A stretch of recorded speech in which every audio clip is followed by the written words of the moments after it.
almost get away, and it could have been an excellent play from him. He just needs to leave a little bit earlier. Old Boy will find that pick-off as we head further towards that northern side. And to be honest, if Kitsune hadn't gone down, Gladiators would have one of the strongest positions in the circle up on this high ground. A lot of fighting, though, for control of any sort of angle at all here for the Muertes. They're just overwhelmed. The Canina Power horses stampede down onto them and take them out. So, from the Muerte being on the tips of our tongues going into today's play day, making us think that maybe it was going to be them marauding around Miramar and taking names left, right, and center, well, that storyline finishes with them going down as our second team to leave. Meanwhile, we've got fights still occurring as well as Major Pride. No surprises there. Always looking for a bit of a battle.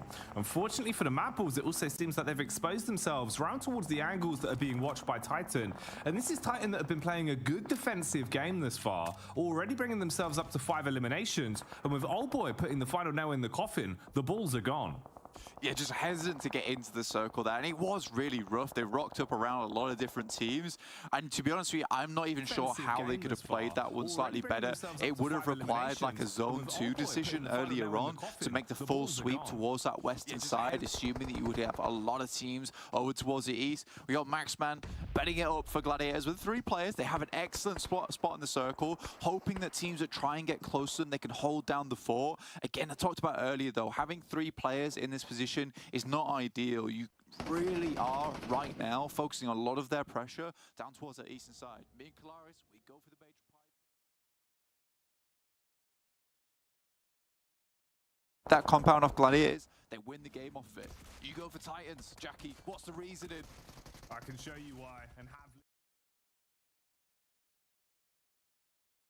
display it to you, mate. Right now they're on one. First game of the day for Titan seems to be where their bread is buttered. They love waking up, getting straight into the battleground and just dispatching anyone that comes their way. You need to reset from this fight though, get everyone back on their toes and be able to continue with this one, as Havlik, after his heroism, was left low, down on the ground, needs to be grabbed by Icy and supported on this one. You've also got to contend with the fact the zone will start to edge on in, and you've got a couple of squads relatively close by. So potentially leaving them in a bit of a rough situation, the play being crippled somewhat here for Titan, but I think they've got legs on them, Blank. It's first game of the day. This is where they thrive.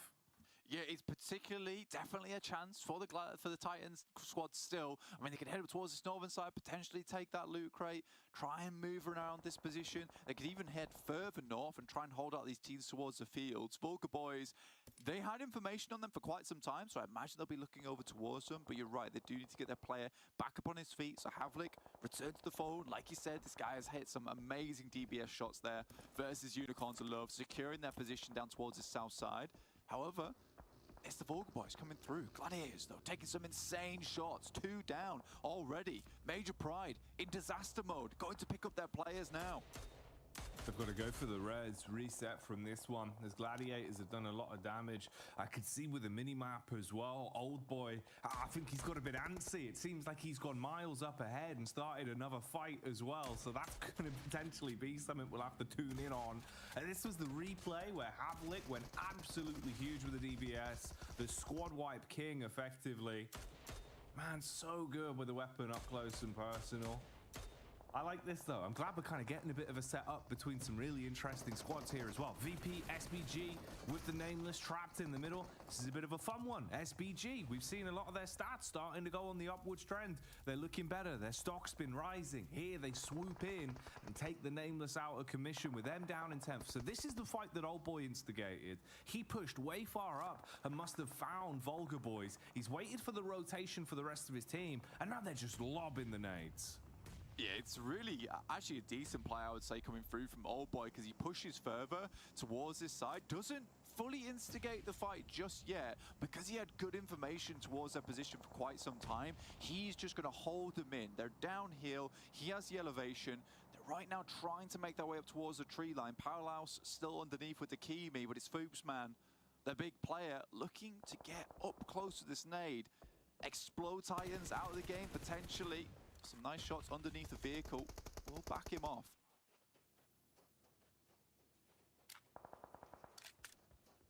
Just rotating left and right. bobbing on the spot, trying to keep the blood pumping. Problem is, you've made so much noise that you've effectively run the proverbial dinner bell, and look who wants a piece of the action. SBG roaming on in. This goes a little bit worse than they expected it to, though. Instantly, it blows up in their face as Volgaboy strike onto the first man. Now, Old Boy, he's warmed up. The heavy hand striking as he backs his way through two of them. Takes down another man as well with support of Tixi, as they're now swooping in onto Major Pride on the other side of the map, taking them out of commission. SBG, or what remains of it at least, struggling to recover. They've all grouped up towards the back right corner. He could run straight past them here. Old Boy's coming in with the SMG. He's looking for the fight. Sprays onto the first. That's actually Havlik that supports. Engagement from Snowix looks clean to deny. This is really aggro. I mean, just didn't want to let them get out of this one. Didn't want to let the reset get away, stabilize this engagement. And Icy is there. Will ruin their day like an earthquake. Will shake them from underfoot. But Titans stampeding in with Old Boy leading the charge is the classic. Gladiators off towards the central compound, though. This is going to be their 4th chicken dinner in just 2 days. Right now, I feel like it's anyone's game, man. Like, it's up in the air. You've got Kanina Power looking potentially the best they've been, especially in the battle of attrition. The only squad that have still got all 4 alive. Meanwhile, Titan, they're winning every clash. They're in the middle of the arena, screaming for another challenger time and time again. Gladiators looking so damn good when it comes to consistency. And VP, it just feels like sometimes they have that Virtus Pro magic where they steal away these games. This is a great set of squads for our opening game of the day, Blank. This is going to get so interesting over the next couple minutes here. 14 limbs right now for Titans, and you're absolutely right. Their early games in the day seems to be where they start to pop off just a little bit. This is a difficult rotate in the vehicle, though. Instantly, Old Boy gets out the car, tries to take some shots back towards Matic, but he's too quick with it. Instantly shifts position. Havlik should go down here. And Gladiators are just decimating squads around them with this very strong position. But they knew exactly where they need to focus. They put all players over towards this eastern side of the compound because they knew this is going to be the easiest place to clear out all the teams. Then they can refocus back over towards the western side. It's a smart play from Gladiators with the 3 players in hand. They know they have to make a gamble. They assume most players are on the east. Now they can look to the west, which is a lot more open, a lot more free. And fair play to Tixi as well, and the fact that effectively even his opening engagement versus Titan there, that was nearly the 3K spray down just into the vehicle alone, right? The amount of damage he did onto them, leaving everyone with basically a sliver of HP, ruined them. There was no real chance for the complete reset from that one. Had their number, keep supplying the damage afterwards as well through the smoke. It guarantees they're taken out. So Titan, head and shoulders above everyone else in the lobby when it comes to eliminations, 14 to be precise, but they cannot take a stab at the chicken dinner. The chicken dinner that it seems like Kanina Power really want to try and get a grasp onto. Again, though, it's Tixi that just isn't missing a shot, Blank. He's just lining Kanina Power up, and you can see just how difficult this terrain is to play. Becker left really low now, barely any HP remaining. Needs to drink a little health potion, get himself back up to speed. Matic goes forward. There's one going down. Tixi once again. The supremacy is back on the cards for Maxman. He predicted this team. He believed in them. Thought that even with 3, this is where they can start to make some magic happen. And I do think this is very interesting as well. Gladiators as 3, still feeling very dominant in a match playstyle, when we know that once they go down a player, that's when things start to fall apart a little bit for them. Their ego definitely inflated by yesterday, and that feels like what was very much needed for them. Maybe that's all it was. Take a day of introspection, look at yourself and go, you know what? We have the confidence to play aggressive. We've done it on days where things are hard. And coming into today, they put their best foot forward. And right now, they're running away with things. Clean eliminations across the board. They've been able to pad up those stats a little bit as well with the past few wipes we've seen, even into this final bout. Everyone that's been taken out of commission is basically gone by the hands of Gladiators at this point. And now Kanina Power, fragmented, the spacing, not really what they'd want. Trying to play around this with dribs and drabs of utility. They've not got too much in the back pockets in terms of the grenades to open this one up. And you're getting flanked as well. Tixi, the time bomb, ticking away in the back line as he looks to pull off the rotate to secure this one single-handedly. I think he's timed him as well. When he went for that jump up, immediately went for the crouch, and Agori, even with his jumps now, can't spot him. He's right on the side. He's in nade range. It's pretty obvious of where he's going to be. He's got one nade to open up this fight, to start it off strong. Tixi getting up close, doesn't want to fluff this nade, so we'll make it as certain as possible. Because Agori has no information on this, it should be an easy play to make for him. Tixi ticking away like a stopwatch. Gets his arm winded back and he's ready to pop off. Wants to detonate with the nade. Engages. Clean connection onto the first. Agori blown up. Rest of the team now going to be struggling to respond. Off Hayes pulls the pin and looks to try and lob that one. Becker goes down and everyone on Kanina Power is crumbling under the sheer pressure that is being mounted by Gladiators right now. Tixi has been so heroic and he looks to finish it with the support of Meku spamming into him, and of course he'll take the title on that one. Gladiators get themselves the opening chicken dinner of the day, and this has been an outrageous week for Gladiators. It absolutely has. I mean, just an outrageous past couple of days, essentially. It really felt like things were very much looking bad for this team. Tixi comes through, though, on what is one of his best games to date so far in Pmpl. Full split. I am so impressed by that game with the 3 players on side. Matic just looks so solid for the team at the moment. And, you know, Quizzy was saying how I think he feels very comfortable. This is the play style that he wants to go for, much more towards the center, going for these little plays, these confident, aggressive pushes onto compounds. What a team so far. What a team.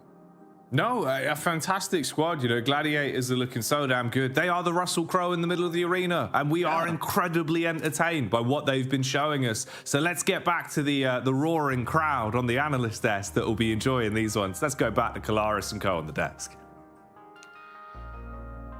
4 wins in 5 games played. Emperor Max, Emperor Blank are satiated for the moment here. They want more wins, though, on the board for the Gladiators, but what a ridiculous set of games we've witnessed. I mean, even here, Max, looking at their campaign throughout this game, they have one knocked early on. Kitsune goes down, but they're still able to hold out this compound strong against the threats that loom. Yeah, and of course Kitsune, despite going down, can still help IGL from the grave and able to get some extra ideas for how the team is going to execute this one out. But yeah, playing center, we saw them get 3 chicken dinners yesterday, playing edge a lot of the time, and they can transition into playing center when the opportunity arises. And as a 3-man, being able to put so much pressure on teams around you is so impressive. So 15 eliminations on the board here. No one was getting even remotely close to their position. Though there's other teams I feel like had really good approach, but that compound is so strong, Kalaris. There's not much any of the other teams could really do against it. Yeah, I mean, of course, Titans was popping off over on the east side, but realistically, there was... I felt like we were both saying, you might as well just deny yourself to the blue at some of those moments in time. There's no way you were going to be able to make transitions happen against where Gladiators has kind of perched up and is holding you out from. So Titan played a blinder of a game. We can't take that away from them, but just like the smaller little adjustment could have potentially denied Gladiator 3 free points. Yeah, and we saw actually another SPG decent game, 7 elims again, so they're still no racking up points, which we're happy to see. Still want to see presence of the 2 other players I mentioned on the pre-show. They're a little bit lower, not too much coming out from the Mad Bulls. The fact that this is the game where Mad Bulls is playing, where Major Pride is playing, they don't get many points, Gladiators get it up, like that PMGC ranking is going to be in shambles at the end of this phase, I'm sure. So they're catching up real quick. That's a good point. What did you say? It was like 63 points before, and now... 60-something points, yeah. With 20-some points more 40 chewing into that's crazy. And again, I think looking at the start of phase 2, I think neither of us would have believed that Gladiators was going to make this happen, potentially happen here, as Tixi does over 1,000 damage. But Havlik and Icy on the other side of this, alongside Old Boy as well. Man, Titan was having a blinder of a game. Yeah, we were talking about Titan a little bit, how they were able to just carve their way outside of Hacienda del Patron. They're making their fight versus Vocal Boys at the time. They were looking so impressive. That transition towards Gladiators was going to be rough. But I think you brought up a point too, right, is that Robs doesn't seem that present, but he's still such a great player. But to me, at least, it seems like he's outshined a bit by how Icy and Havlik are performing, but he's setting up those 2 players just so well. So Robs is still impactful, despite maybe not racking in a ton of elims. No, indeed. I mean, it's hard to look great alongside all of these guys. It is. But yeah, Gladiators looking fantastic with their damage output and holding that position. Now, one concept we were talking about, Max, as well, is what the way Gladiators gears up for the location and gears up for the play style that they're going to be potentially playing in a game like this, right? Let's take a look at the highlights and let's talk about this, because it's about weapons and it's about what they're carrying, right? Yeah, exactly. When they want to play an edge play style, they tend to go for... They're still going to have some Mini-14s, some long-range weaponry, especially Matic. We've seen it multiple times now. He likes to play that long-range kind of weaponry. But when they play edge, they know they're potentially going to have to breach, play a lot more aggressive, push in locations, so they're going to have more DPSs on their side. In this game, because of how the circle worked out, we know they have a very northern drop, right? They're going to get long-range weaponry for pretty much all the players. They all have Mini-14s ready to boot from the get-go. Yeah. And you mentioned also, right, Kalaris, they know they're not going to be able to loot, so they need to adapt on that one too. Yeah, so there's going to be a situation where if you are playing that edge style, you probably would carry less ammo and try and go for more utility, right? But for a compound like this, when you're taking this central position, you want to load up on ammo as much as possible because you're not going to be able to get to those body boxes. Yeah, 250 on Meku. I think Tixie up on the high ground had like 300, 556 bullets as well whilst this was all going on. So over time, they're just shooting at everything and knowing that they're just going to have to be not necessarily conserving ammo, but just absolutely blistering. Like, Tixie by the end of this actually had very little ammo left about him, to be perfectly honest, 'cause they were just shooting at everything. And then he started blasting, the entirety of the game. And Tixie, as always, goes for the off angle to just try and lock down that game versus the opposing team of Kanina Power. We had an interesting conversation there. We were talking about maybe Kanina Power could have third-party that fight of Gladiators versus Titan. Yeah. Virtus Pro were threats, so I understand that Kanina Power took it slow, because if you breach the compound while Gladiators fight Titan, you open up the floodgates for a Virtus Pro to then backstab you and maybe steal the win away. So it was a complicated situation. I still think this was a really strong game from Kanina Power, but it was a tricky finish for them to try and take it away from GG. Yeah, if you wanted any hopes as Kanina Power of winning this game, you had to finish the Virtus Pro situation quickly and then make that crash earlier, if possible at all. Getting stuck in no man's land like that against the position that Gladiators has is not a possible thing at all. It's impossible. Anyway, let's move on from all of that as well here. I think we have the overalls ready. Yes, we do. Oh, look at that, tied up at the top. Gladiators, 4 wins in the last 5 matches played, has just propelled themselves into this amazing position. And look, it's 1 placement point difference, 1 elim point difference here. Just dead even in both categories. Yeah, now it's just a winner chicken dinner that's making the difference for the tiebreaker here between the 2 teams. But do you remember the time when Gladiators won a second page? Like, oh, what's happening? This is a bit weird. But yes. Here you go. They're bringing it back. They've perfected their playstyle. They can play edge. They can play center. Pretty much right now, because they've been working on this playstyle in this lobby, they've really adapted as much as they possibly could. You can throw anything at them and they'll find a way to try and make it work. That's how scary this team currently is after improving so significantly throughout the past 4 weeks now, it seems. So yeah, they're looking so good. Overtaking Mad Bulls, they were looking so ever consistent. They're not going to stop. They're just going to keep racking up points as they go on. Honestly, we don't end today without another Gladiators win when they're feeling this good, right? Like I think so. We got Livic too. yeah. Oh my days. What a ridiculous situation we've been in for this past day and a half. But anyway, down towards the bottom here, again, this cutoff point, 13th and below will not be making the Livic match. So all of these teams need to book up their ideas a little bit going into Sandhawk. But now that I think about that, looking at the groups and who's playing here, some of these guys won't be playing, right? The Nameless not playing. So I mean, to be fair though, like 19th and 20th, there's absolutely no shot you're going to be able to get a big day here. Considering your form, it's not going to be possible to get to that Living match probably.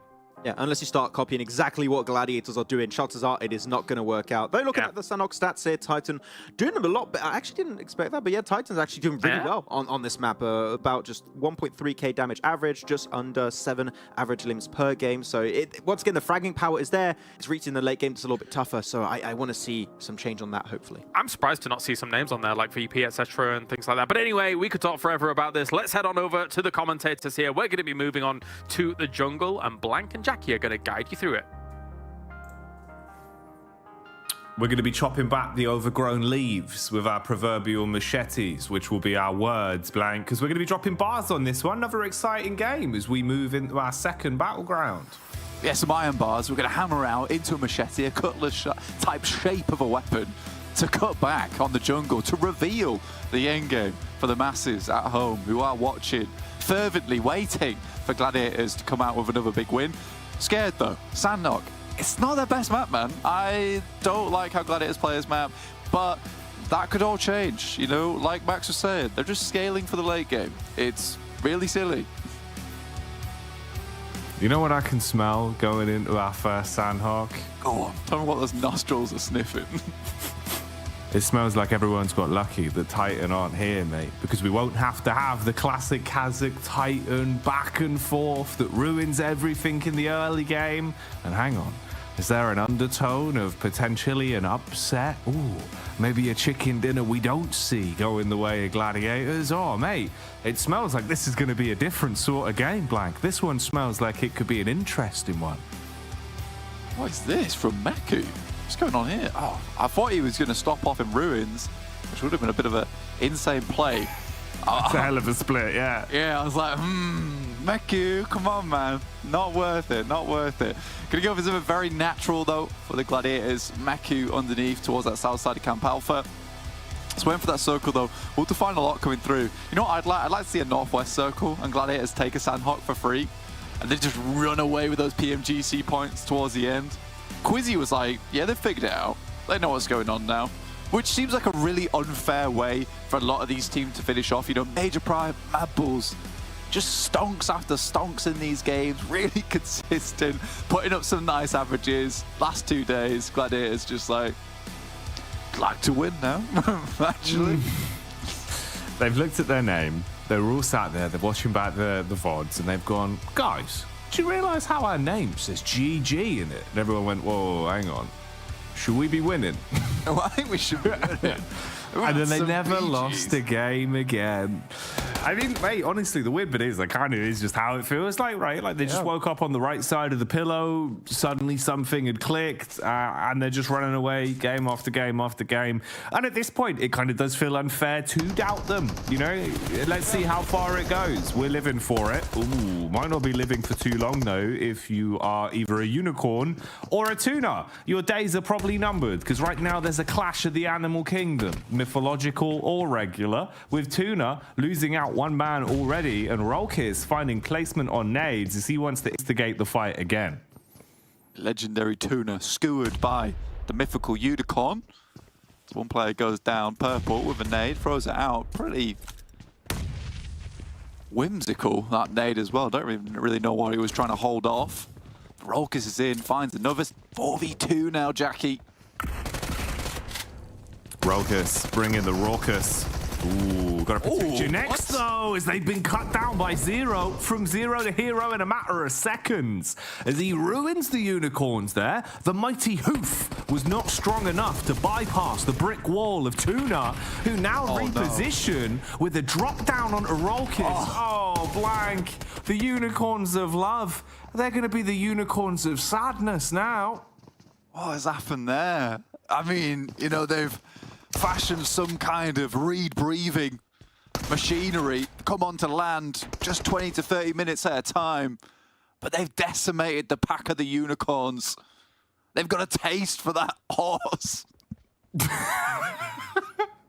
Like supermarkets that have accidentally sold horse burgers. Tuna have had a taste, and they liked it apparently, Blank. They enjoyed that because they absolutely decimated them. They've cleaned them up instantly.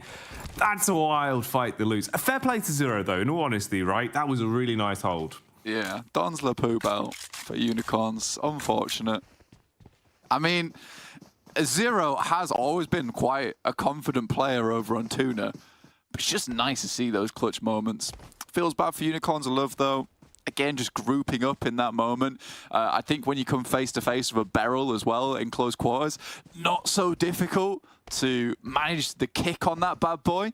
And so just sprays down two. And with the limited resources that they had on side of Unicorns of Love, matter of time. But nice play. You know, everyone's out the window. They instantly kick it into fifth gear. Nice start, though. Two teams already down. 14 remaining, 54 players. We just cut out quite a big portion of the lobby early on here. We'll make some of the rotations much easier. I mean, just look at the map, Jackie, from Cow on a line down towards Camp Bravo, there is no teams between them all the way down towards Painan. It is a very, very open map right now. Feels like there is a lot of breathing room considering the amount of clashes we've seen early. And here's one where normally you'd see Old Boy and co fighting tooth and nail to grasp on to this drop spot towards Benite. Instead, Kazakh team, they're just giving it for free this time. Of course, as Titan aren't going to be present sitting out this game, not in the lobby, probably the dream scenario for Kazakh team, really, as it just feels like this bout is never ending. Titan are too stubborn, Kazakh team are too stubborn. They will always fight over that drop spot with no secondary backup to go for, and someone walks away, either completely ruined or losing a few players each time. So it kind of really does leave you feeling uncomfortable. Meanwhile, you had a flashback there of Pmpl up on screens. We saw the plays that they were making to give them the elimination points, being the other squad that have already got 4 elims under their belt. Yeah, just showing the Athis every game, hitting them with the peace zone. See you later. It's all love, brother, but you will have to leave the lobby. No Mercy Warriors down towards the south side of the map. Looking over towards the Muerte, who have lined up on the other side. You know, there have been a couple of shots coming through from No Mercy a couple of times over towards the Muerte that has left them feeling black and blue. But they do often get away from this one, albeit with one less player. So I think the Muerte has to be really careful here. Not sure how worth it is extending this fight between them and No Mercy Warriors, as opposed to maybe just ducking down towards Sami, picking up one of these compounds, playing in from that south side in that open space. Yeah, you'll let No Mercy Warriors in, but I think it's probably worth it. The amount of teams that still have to make their way down, the amount of teams you know that fight around Camp Charlie as well as Cave in these circles. I don't think the Muerte needs to get involved on this. You might not think it. I know. Duarte. Yeah. I don't know what they're thinking, but it probably rhymes with blight. Fight was the word blank I was looking for there. Yeah, well. Because I think they will. I think they will. I think they will as well. You're right. It is a bit like Blight. This is a plagued performance down towards the south side every single time. Like, it just feels sickening to watch, where all these teams mash up. Sort of it's the Cave Camp Charlie blender that we like to call it. It's just not. It's not a fun place to be in. Oh, I like the idea of the guy from Will It Blend. He just takes the top off and goes, "Don't breathe that. That's Duarte dust."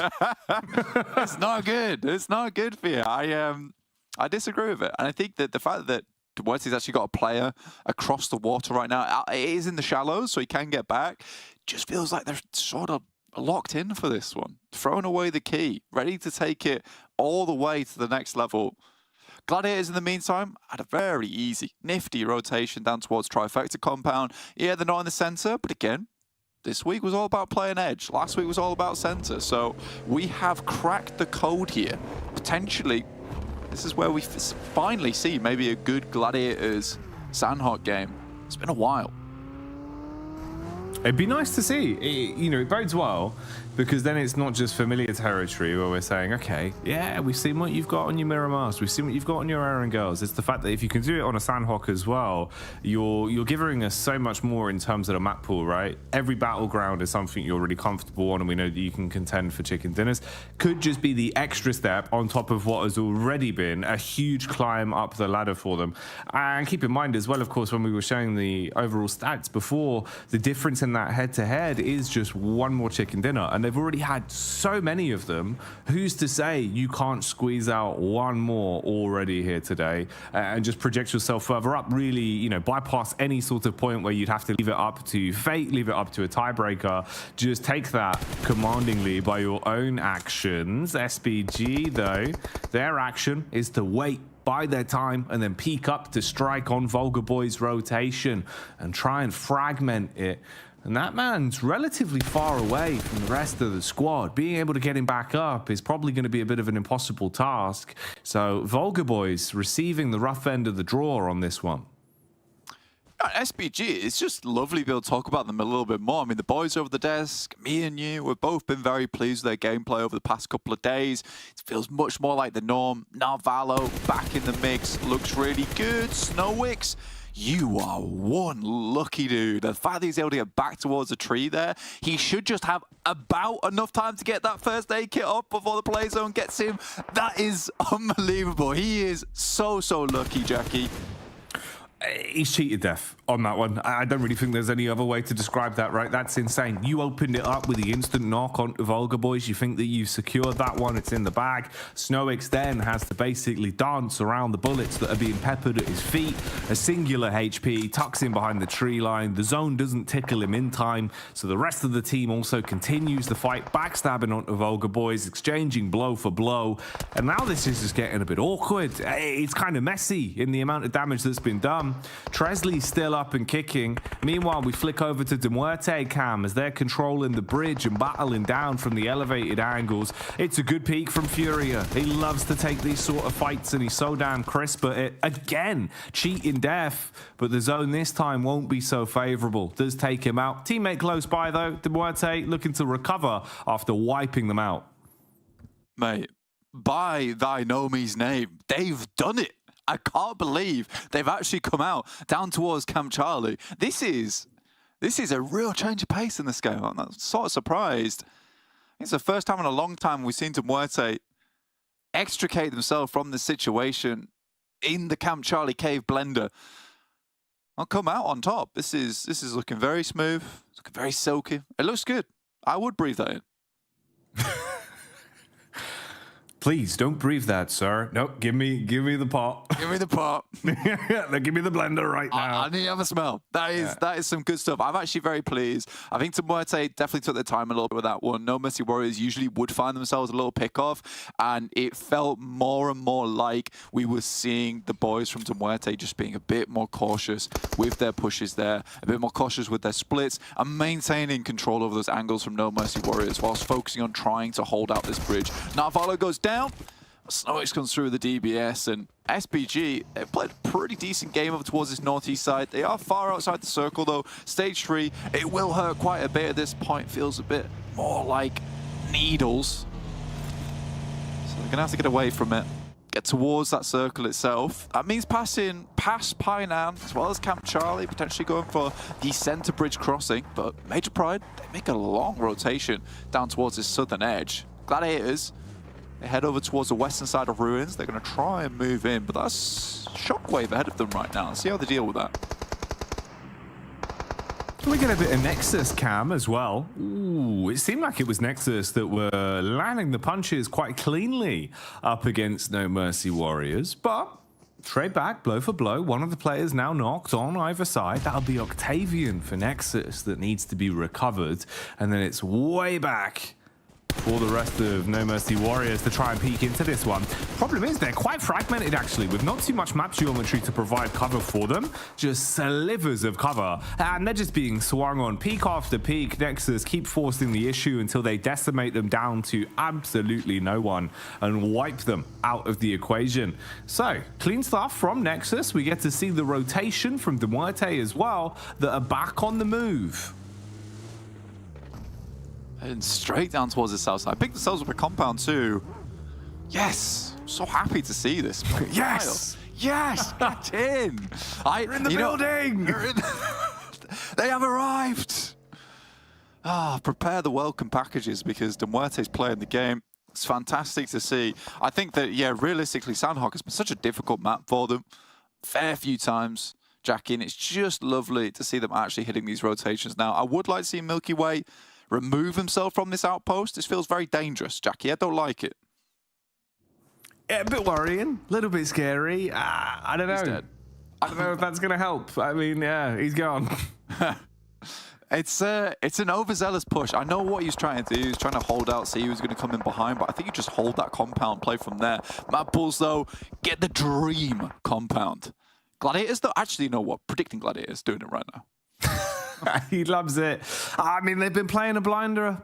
They've had some crazy days here in Pmpl EU. So who's to say they can't do it once more? Keep on adding to it. Furia, the big man with the grenade belt around his waist though, lobbing nade after nade, and already damage is being done. Dark Project feeling the brunt of this one. Oh, that is grotesque. Follow up as well, being primed as he's ready to decimate them and leave them absolutely lifeless. On the push, the nade will do it. Furia, the fantastic showmanship with the frags. Yeah, the Grenadier back in action once again. Explosion after explosion, ripping the shrapnel through the lads from Dark Project. And that certainly was a Dark Project coming through from the guy on Furia. A little bit dark for my liking. Crazy plays, vicious in the night there coming from Furia.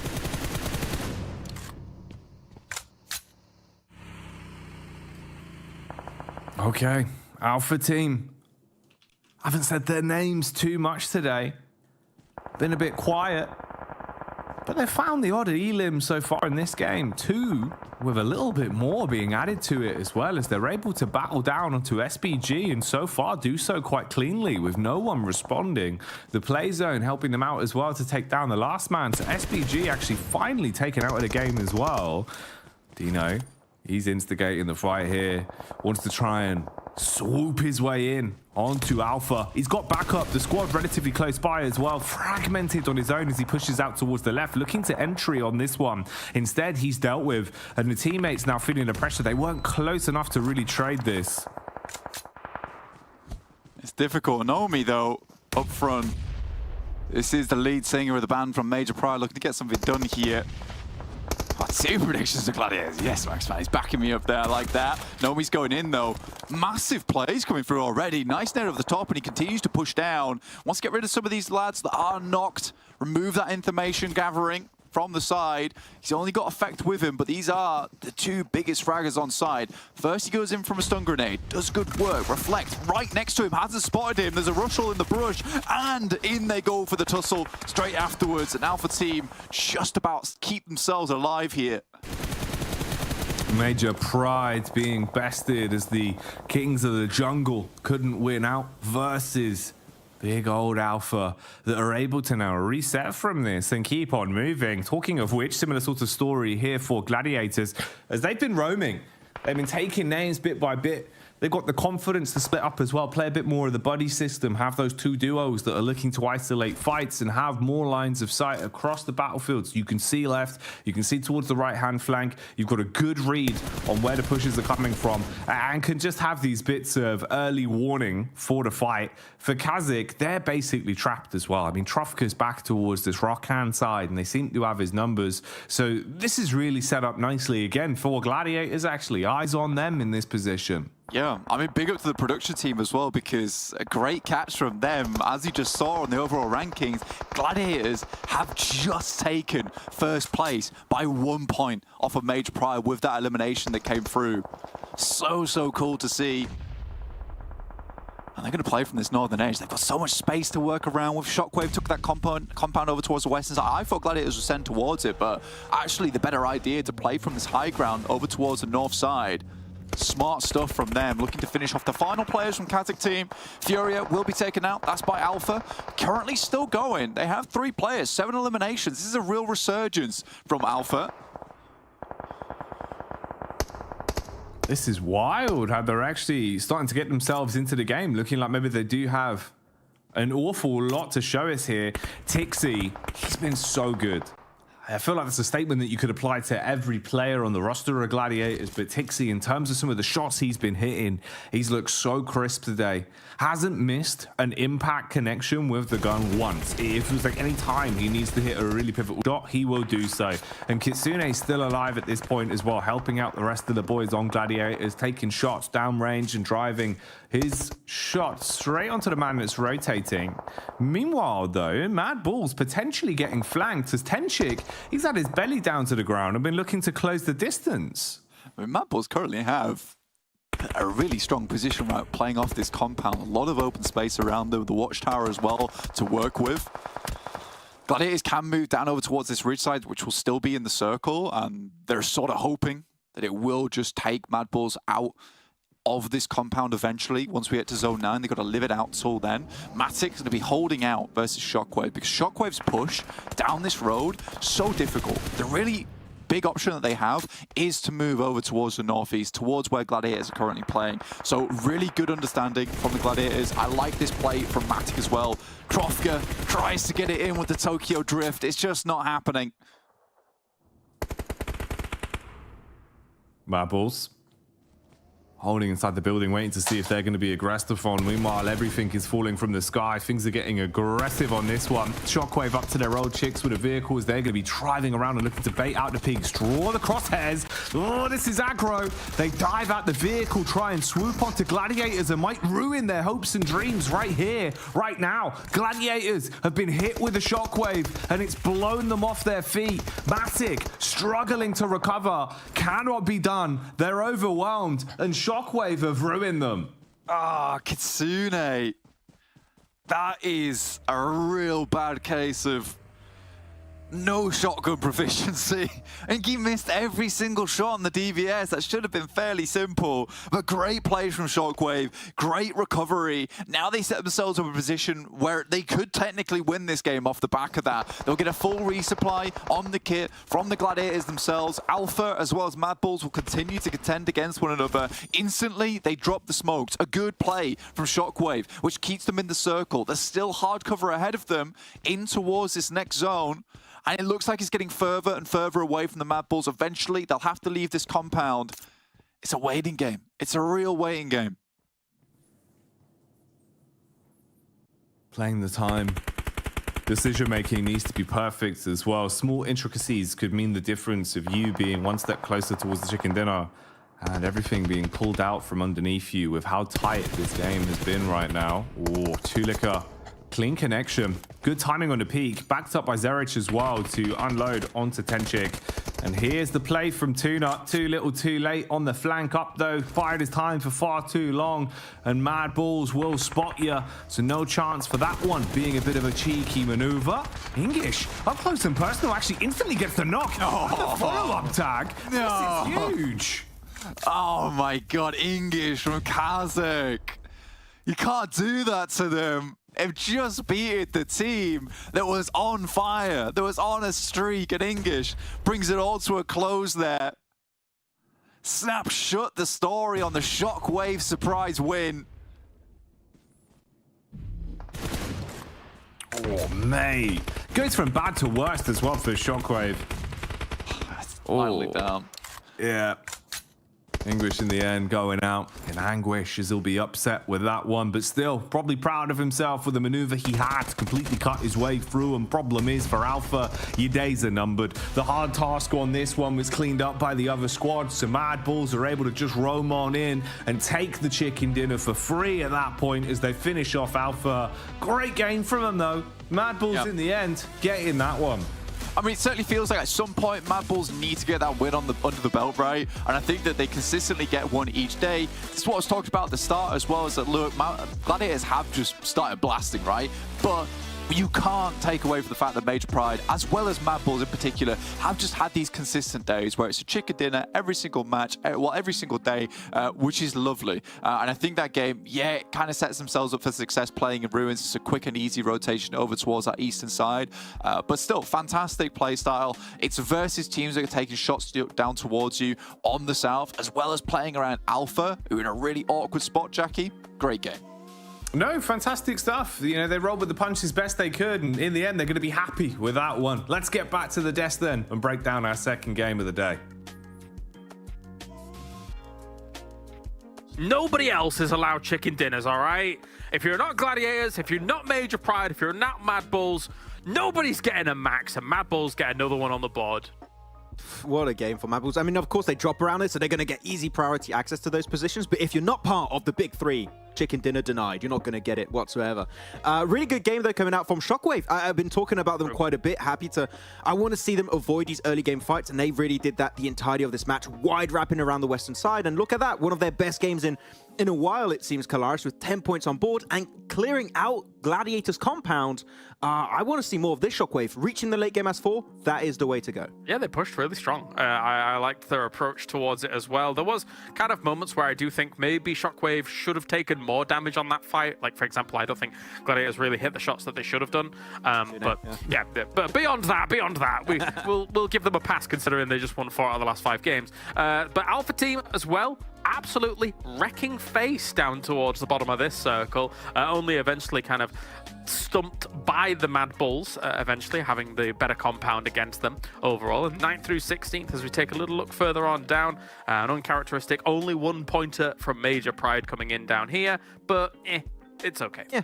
I mean, it's just unfortunate for Major Pride because this is the game where Mad Bulls were playing, where Gladiators were playing, and they both get decent points, so they're going to be struggling a bit on that race to PMGC position. But yeah, I'm happy with Alpha Team. I've always had this criticism for them, which is they tend to sometimes do these weird splits that don't really bring too much value. They didn't do it here, and because of that, you saw how many eliminations they were able to bring on board. They just sweeped away De Muerte, some portion of Tuna. Then the transition into Mad Bulls was tough because the circle was just feeding you in their compound every step of the way, so you're not going to win that. There's no chance of that happening. But yeah, Alpha Team, playing as a stack is the way I want it to go moving forward. Yep, it looked great doing it. They looked great doing it. Meanwhile, another team that looks great doing it, of course, as we take a look closer at Alpha Team's stats, so let's take a bit of a deeper dive into this, is Mandarin actually being able to take that #1 spot from them. It's a guy that, again, you know, Tenchik was stealing quite a bit of the spotlight away for Alpha Team, but it's good to see Mandarin there, because I think we did have some high hopes for him coming into this tournament, which haven't materialized too much, but he does get moments here and there. Yeah, he was the standout player, I would say, from Sly back at the time. And Reflect also was up there, but it's good to see, though. Yeah, so I was waiting for the sound there because Fiora was on a tear for De Muerte. And I really loved what Jackie and Blank were talking about during this game. They just avoided the cave blender, as they call it. They were able to make it out as a 4-man team, transition in the southern edge, and this is what De Muerte can do, playing edge as a 4-man. They can just sweep so many teams trying to enter their position. There was a bit of a weird moment where Milky Way was split and then they lost him instantly, I think, to Dark Project. But Furia, with the nades, Grenadier is just on point every step of the way. Loving how he plays. I'm wondering if the younger kids even know Will It Blend anymore. Do you, Max? I know that you're about I don't. I just stole it from Blank and Jackie there, but I do. Yeah. See, we're all old. Actually, no, I say that they're not old boys either. Never mind. All right. Let's take a look at the highlight. It's just me. It's just old Papa Kalaris over here. Anyway, we got the highlights coming at you here for this one, as we had this fight. Oh no. Zero and Obita really just popped off out of nowhere. They had no reason to win that fight. I don't get it. I don't get it for the unicorns, man. I'm done. I feel a bit brutal for unicorns. It feels like they gave up a bit. I don't see them trying compared to the phase 1 where they were trying to go for rotates and stuff. Here's what I want. I want Unicorns of Love to commit to a roster beyond just one season and make it work down the line. Okay, if your individual components aren't working out, I get it. But there's no world them changing roster every single season is the way, right? Like, anyway, never mind. Actually, do you want an interesting fact?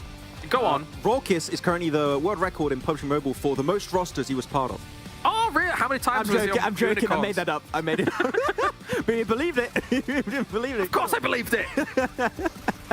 Anyway. Oh, well. Good games otherwise. Moving forward away from Unicorns of Love. Alpha Team, as I said, sticking a little bit closer together, able to res up. That is the main things they couldn't really work on before. They would lose players and be incapable of bringing them back up. But these circles just feeding everything towards Mad Bulls. And I think you stated it right, Kalaris. One of the lowest elimination games for Mad Bulls, but in a circle like this where they drop, it's kind of expected. Yeah, one of the lowest elimination wins, to be specific with all of that, I'm just looking. Rolkis has been on Unicorns of Love 3 times. Or was he on loan at one point to Twisted Minds? And that's why it was Unicorns, Twisted Minds, Unicorns, Twisted Minds, Anyway. It's too much to remember. I don't know. It doesn't matter. It doesn't matter. We're only harsh on them, I think, because we would love to see the organization Unicorns of Love do well. Anyway. let's focus on some other cool things that are going on the overalls and see what's happening over there. Because now Gladiators has been able to seize #1 definitively here. But again, you know, I make light of the fact that, you know, the Gladiators, Major Pride, Mad Bulls aren't letting anybody else win. But 4 wins, 5 wins, 5 wins. This is borderline oppressive what they're able to do so far, the big 3. Yeah, the big 3 sponge right now is effective in full lift for these guys. One cool thing, Gladiators aren't playing this next game, so Major Pride, Mad Bulls, maybe a way to just close that gap a little bit versus Gladiators. That's going to be good for them to go. Though, yeah, Demuerte, as I said, good to see them survive a little bit longer. They are definitely a top 5 contender. I love seeing them up here. Are they a top 5 team, though, Kalaris? Or you'd like to see a little bit higher? I don't know. I think they're a top 5 team. Looking at the teams that are above them, I think they're a top 5 team. Like, it's difficult to give them the accolades that would put them at a station higher than Titans and the big 3, right? Like, it's difficult to make that argument, I think. I think it's the first time you've responded positively to that question. Yeah. They are, in fact, in the right position where they deserve to be. Slide a little bit lower, though. SPG still only 4 points this game. A little bit lower than their 7 points to initiate the day earlier on that Miramar match. But we still expect them to start popping off a little bit more, hopefully. But we stated, right, there's so many wins for the top 3 teams. The bottom 12 barely got any. It's just so top heavy. The top teams are just crushing the rest of the lobby. Yeah, whilst I have said multiple times on these seasons that we are constantly getting leveling up of the, you know, the lobby time and time again, the players always get leveling up and stuff like that. I do feel like the divide between the top and the bottom has never been more stark here, Max. It looks a little bit ridiculous, especially in Phase 2. Yeah, I hope that a lot of the teams that are in the middle of the pack or low on the rankings are going to take this as a big learning opportunity. It's the transition we saw from fall of last year to spring of this year, right? A lot of the Western European teams, like your not your Gladiators, your Game Lords at the time, improved significantly. So if they can learn from it and apply it to their own gameplay, next year, maybe we'll see some of these bottom teams be at the top. And one place that does not divide, does not judge left or right. It's Monster Energy here. They are for everyone. They are here for Pmpl EU, and they're here for you at home. What a wholesome message. It's time now to head on over to the next game here with Blank and Jackie to bring you all the action. Oh, heart-touching stuff there from Kalaris. That's what he's here for, man. He hits you right in the feels. He gets you ready for the games, Blank, because there's more action to be had. Yeah, I mean, I didn't really like the fact that the inanimate object's here for you, though, right? Not us, guys. We're not here for you, apparently. It's just the monster. But at the end of the day, when you need it most, the monster is there for you. I can't deny that. I really cannot. There's been many a nights when I need to get work done, and that monster saved my life. Sat in the fridge, waiting. Yeah, you hear the fateful. Yeah. That was pretty good, right? That was pretty good. Yeah, I almost thought you'd cracked a monster. I actually used to be a ring pull in a previous life. Oh, I thought you were going to say that you used to do the voiceover for monster. I actually used to do the can opening sound effects. Yeah, that was me. Yeah, that's awesome, man. I love that. Oh, God. I had to retire, you know, too much strain on the throat. Yeah, it's fair play. It's a difficult job. It's a difficult job being Gladiators as well, man. I mean, like, the amount of points they put up, it was certain that that streak had to come to the end at some point, but they still got very far into that game, into even a position where technically they could have won. Kitsune, he ran out of gas, though. The DBS, it just wasn't as potent as it could be. Fair play to him. He's been playing a lot with a Mini 14, maybe not really back in that grind of the DBS meta, where it's really up in your face. But Furia has finally overtaken Nomi. New Gunbay in the lobby. Yes, please. Oh, sprinkle the gunpowder on this man. He deserves it as well. He's been playing some blinding PUBG Mobile. I think in terms of, you know, utility usage, instigating fights, just being really smart with the way he's played it mechanically, he's been through the roof. So glad we're getting a bit of a highlight onto him there. No surprises that Matic's got 9 headshots under his belt as well. Guy's just been so damn crisp when it comes to his aiming. The Matic machine, he is really on target so many times. To grenade him, to grenade Furia 15, lovely to see that. Northern Circle at the moment up towards that top side. Severny in play. Demuerte head over towards the Pubg. Nexus will be watching out for that rotation. Gladiators aren't playing this match, so Mad Bulls and Major Pride looking to duke it out to try and take that top spot back off them. But that will leave Gladiators with a game in hand after this to try and regain that position. But what a game from them. Obviously, Mad Bulls, they weren't content with that third place spot, not being in that contention of getting towards that #1 position by the end of the day. We are in our third match, 2 more to go, including the Livic right at the end. So there is still volatility right at the top of the leaderboard in between Mad Bulls, Major Pride, and Gladiators. And I say that, but again, we saw how quickly Gladiators rose through the ranks yesterday. Will another team surprise us at the end of the day? You'll just have to keep watching to find out. I think one of the interesting tidbits as well to look at is, yeah, sure, Gladiators last map, right, weren't able to get themselves another chicken dinner. But the body language looked good. They actually took themselves quite far into the game. And lest we forget, 2 of those chicken dinners we saw yesterday, Blank, were on Erangel. You know, this is the map that really was the springboard for them. Now we're back here today.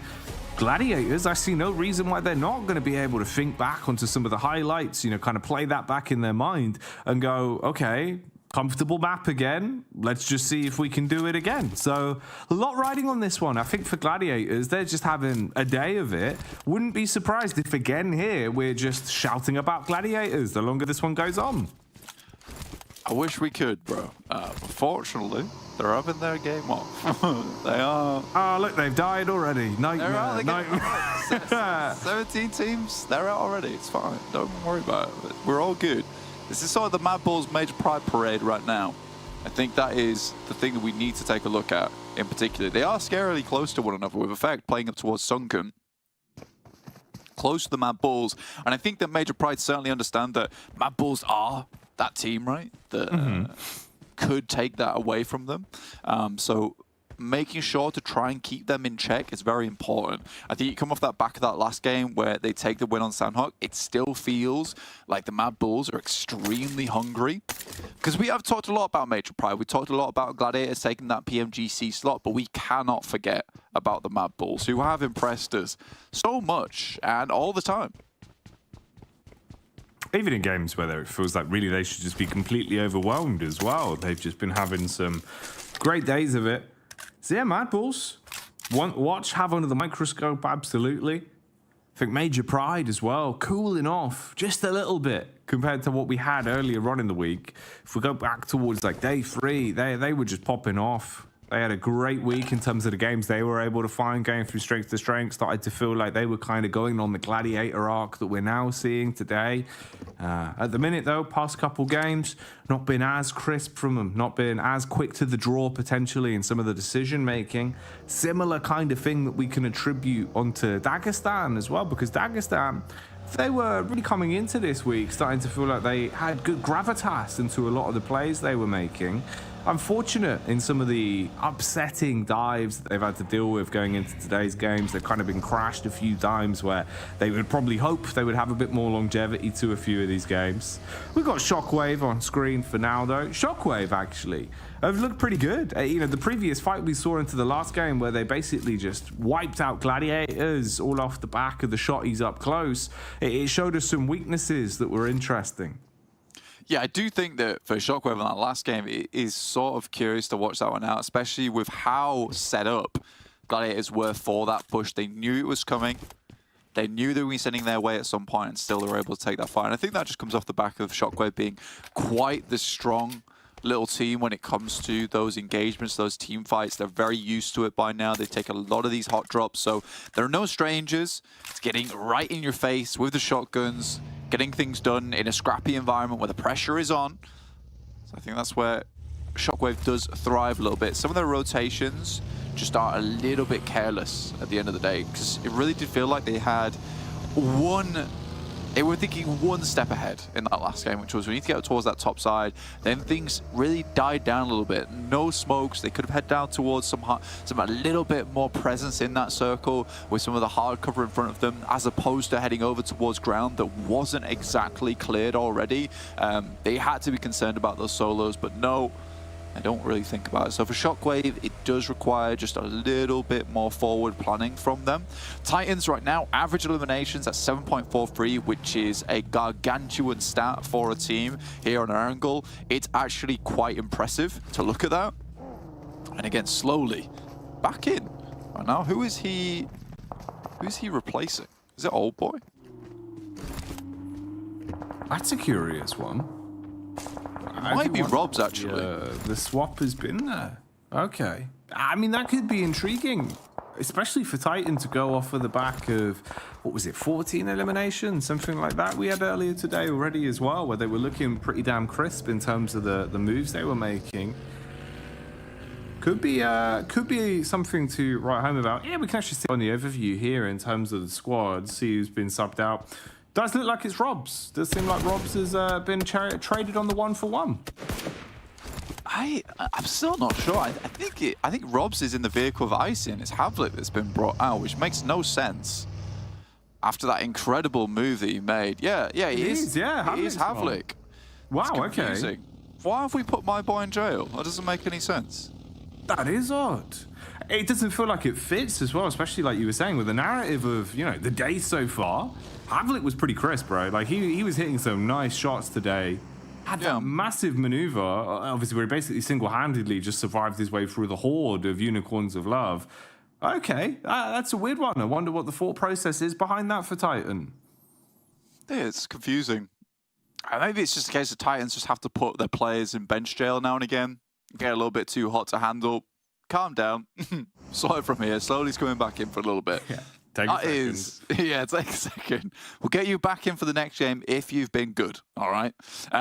Shifting up towards this northern side, everyone has to make a massive migration now. Start flapping those albatross wings, get up towards Severny. Really big shift on the circle. Not a lot of people were prepared for this one. Kanina Power will suffer quite a bit for this, down towards Sosnovka. Aces, not even bothered from Dark Project, still in Primos. Needs to get a move on.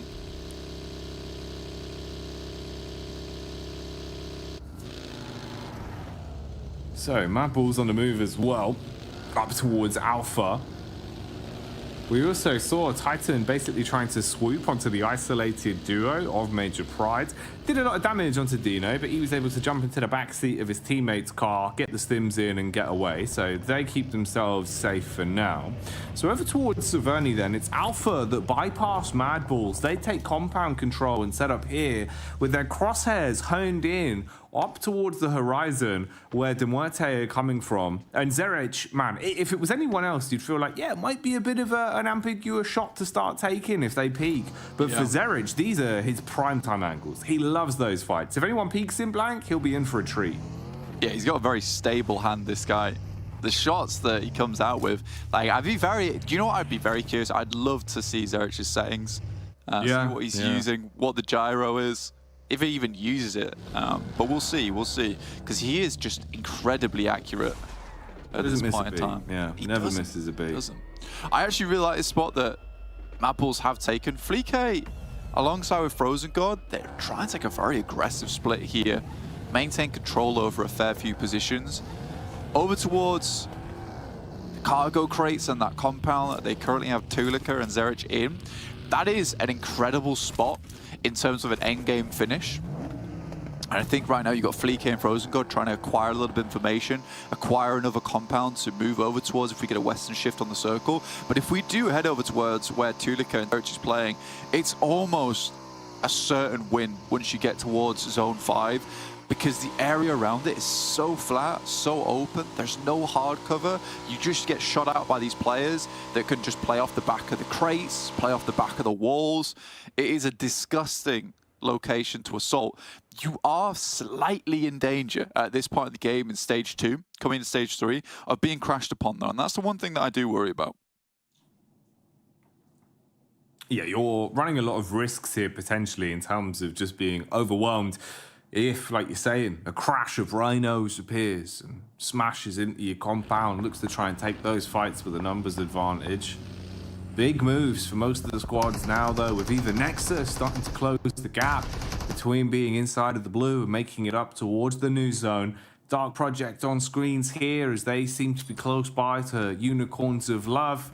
Whittled down already, it seems, as the Unicorns have lost a little bit of their firepower. This is interesting in the Elim feed as well. A fight between the Mad Bulls and also the other neighboring squads that are all on top of them, with a bit of an exchange with even Vulgar Boys being able to find a knock onto Major Pride. Continuing on though, Unicorns of Love realizing that Dark Project are on the move, but they don't expect Espo, who's gone running in, takes the matters into his own hands, eats the nade and gets blown away. I think Woodson was very visible behind that Krite there. Ivaneska moves in, we'll find one over towards CJ, but Woodson on the prowl here with the nade, banks it off the side, won't find anything off the back of it. Ivaneska looking to send one of his own. Doesn't need to do a lot of damage considering how low Woodson already is, but assumes the nade's coming in, backs himself into the building. This next nade could be gorgeous. He's lining up just right. Never mind, I lied. It would have been huge. Yeah. Couldn't quite bank it off of the door frame. Instead, it kind of just leaves him susceptible. You would have thought to being overwhelmed. Woodson makes a courageous play in the most uncomfortable manner possible, Blank. Yeah, great little move from Woodson here.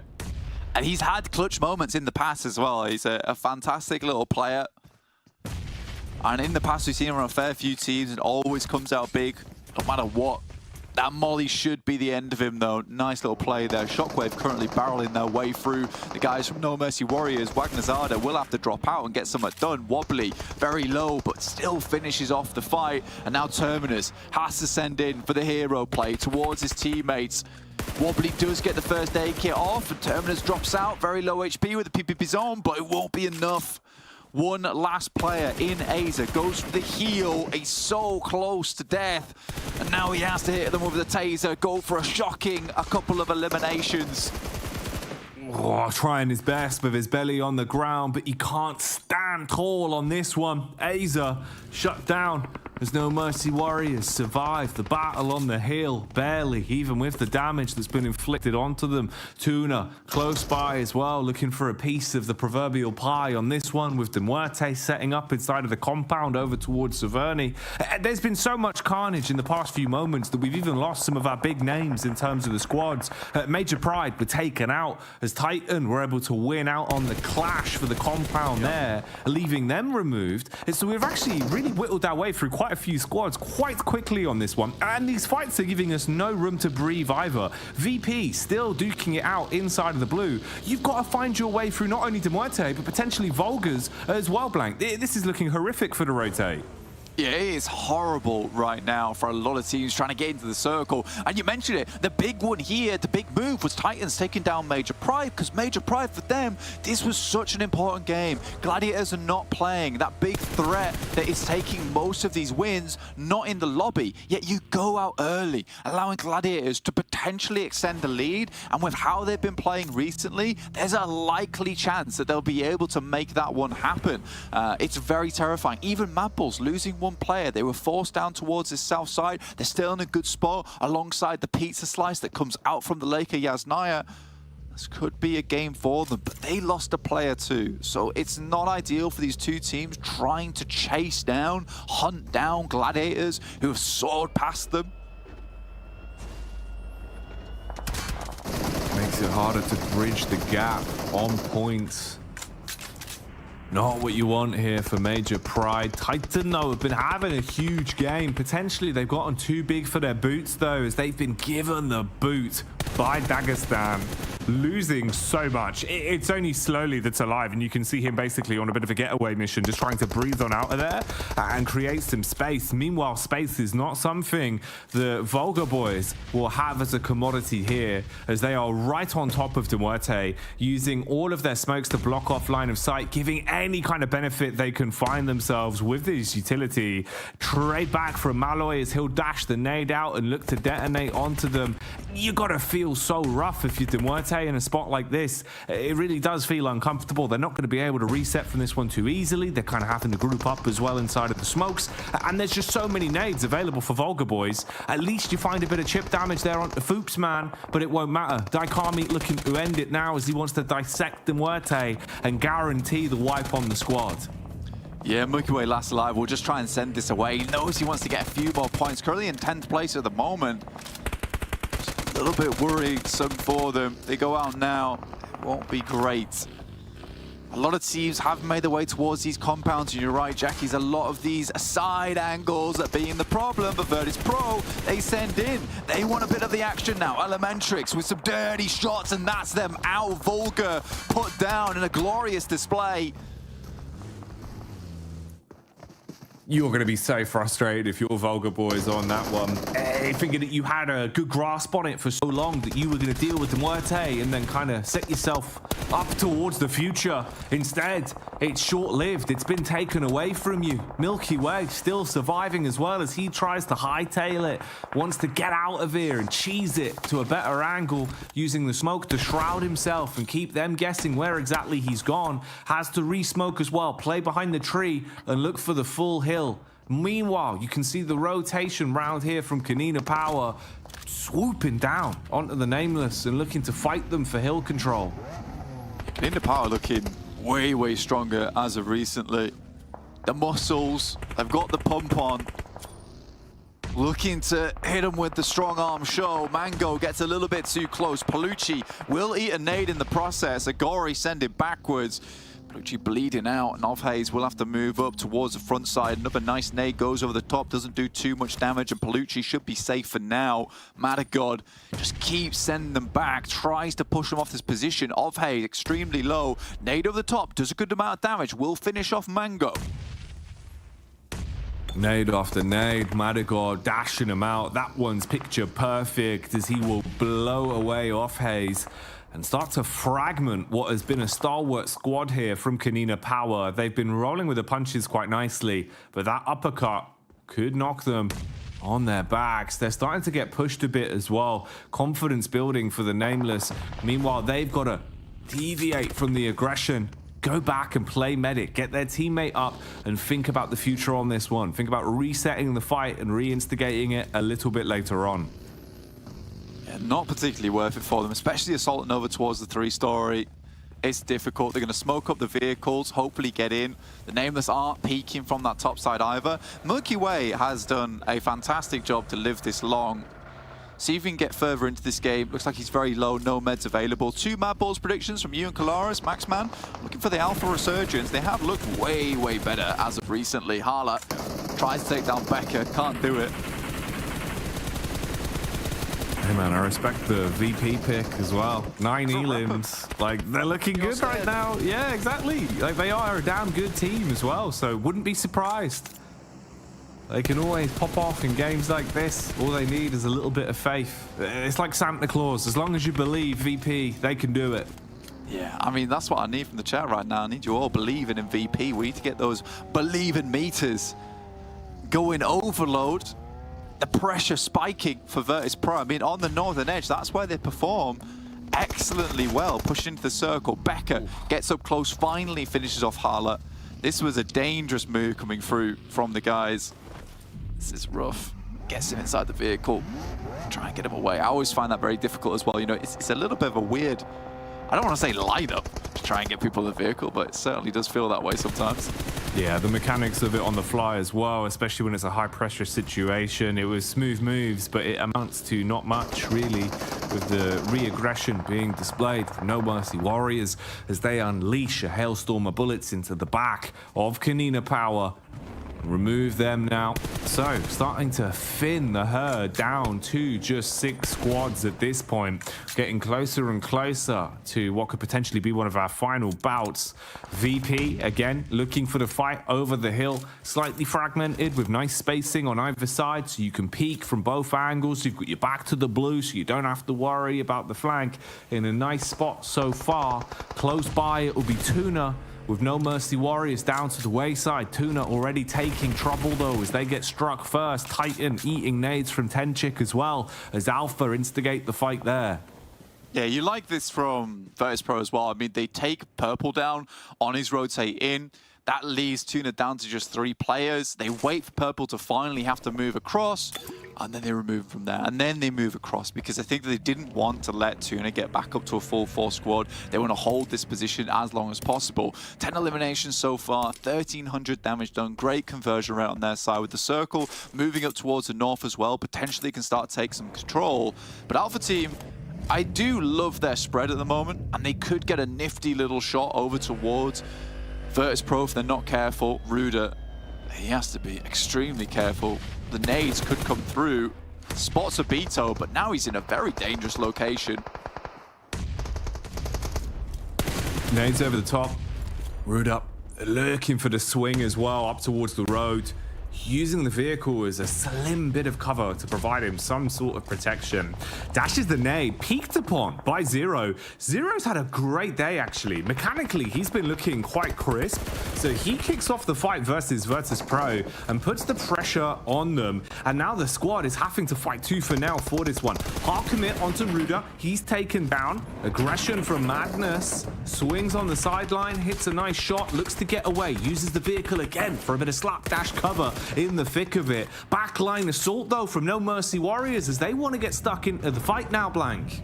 Yeah, I mean, this is actually great timing for Virtus.pro that No Mercy Warriors came in at that moment, because they desperately needed a reprieve from that engagement.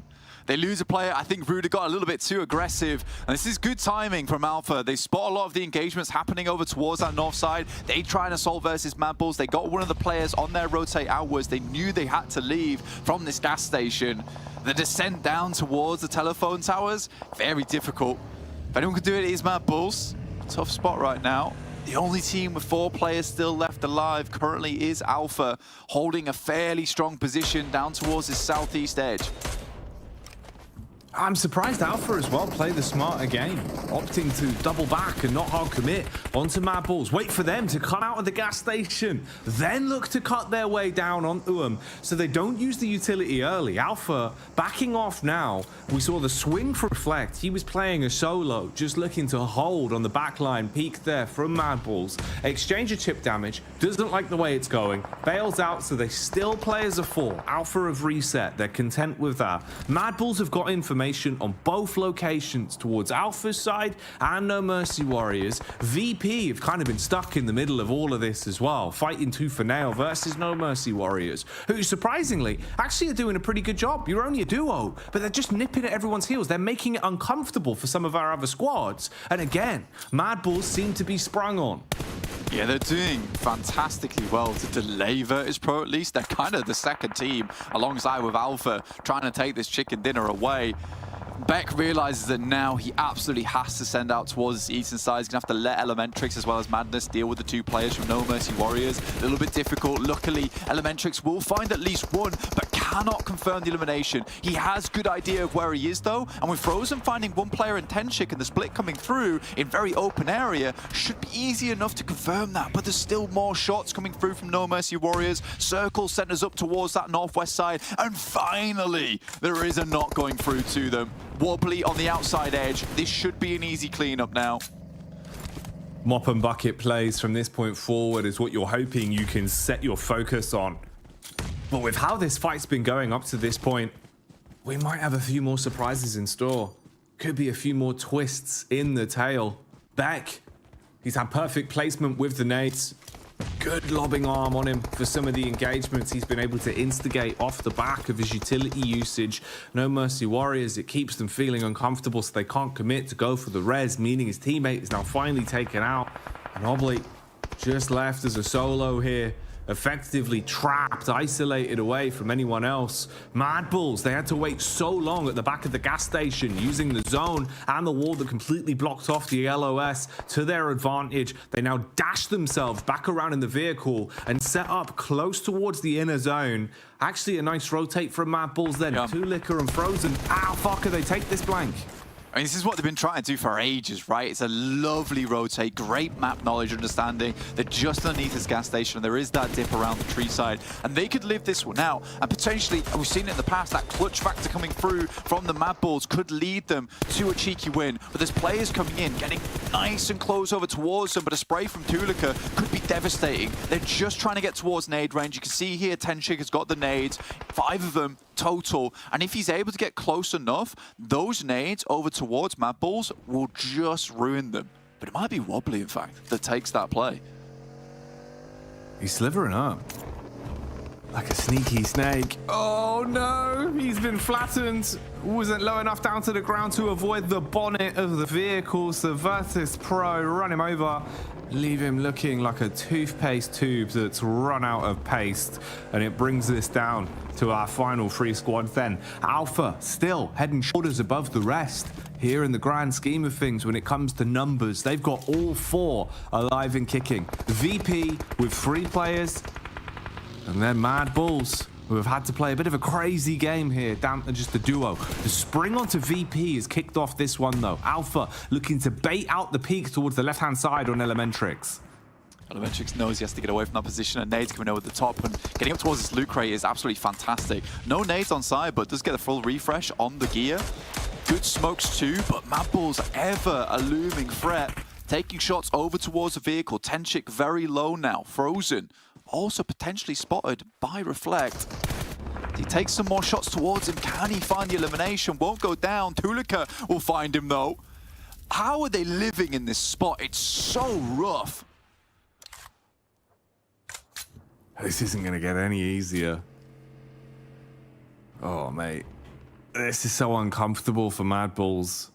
Just back towards the wayside, basically playing observer, just spectating and waiting to strike. Reflect, though, he'll have time to reflect on those actions as he's been sprung upon by Tulika. Clean connection. Battle back as he takes a well-placed bullet, and that should knock his confidence. At this point, you can't really go for these peaks, especially with Frozen being down on his last legs. So Mad Bulls removed from the equation now. VP probably mulling it over, thinking, can we close the gap? Can we kick off the fight here? If they found a knock, that would be the go time. Instead, Alpha instigate it. Blank Alpha. They want to take the chicken dinner now. Alpha Mandarin has to go down here. It was a gorgeous shot from him over towards the players on this side. Beck still has some bullets in the chamber for the MG3, but that's another down. More nades over the top. Madness last remaining. Beck knows he has to get him back up again if they want a chance at this. And VP, their hopes have been dashed now. Mad Bull still on the edge, very low, but great sight lines over towards Alpha. Zashipa, up close and personal, should be visible from the Mad Bulls. Akshipa, bullet after bullet, looking to battle his way through and back. He's got a big old gun on him, but he's got to use it. That's the hardest bit. Actually finding an opportunity to commit to the swing and carve his way through them. No chance now as he's blown off his legs, taken out by the utility of Alpha. Alpha that have looked so crisp, so clean over the course of this final battle that's been raging on for quite a few minutes. Now it's just Mad Bulls they've got to deal with in the 3 versus 2. Both players desperately low, no chance of getting back up to full HP, so they need clean connections.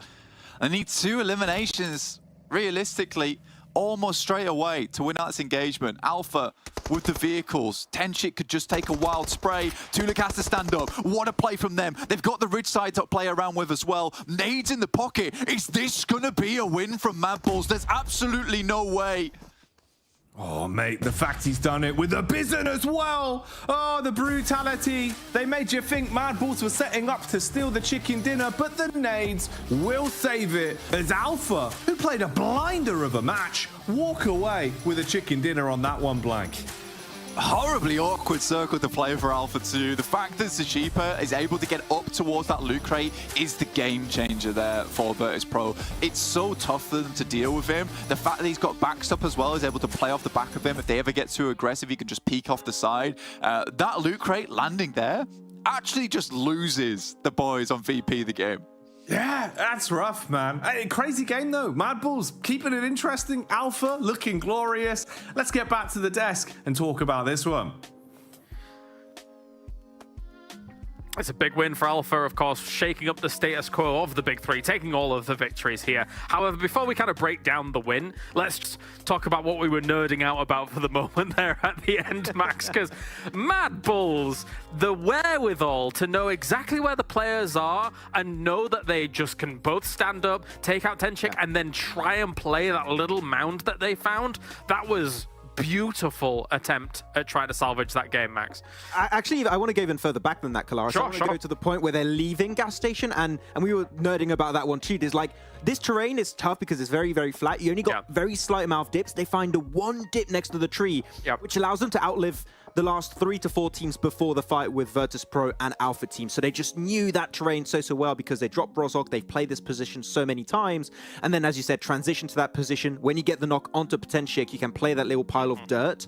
The execution of Mad Balls is so good. Like, even though they don't win, it could have been a win because of how good the execution is on their side. If Alpha's spent all of their utility, if they've spent their nades, then there's easily the potential that Mad Balls wins that out, considering. But they do not. Obviously, one nade is their downfall here, and Alpha Team gets themselves the win, which is well-deserved. I mean, they were fanned out on the east side of this circle here. Max, you had some apprehensions about maybe them staying a little bit too long in the south side, but I guess my counterpoint for it before you make your point is that maybe they were concerned about people on the high ground on that south side. What were you thinking? Yeah, I didn't even make my point. You brought the counterpoint.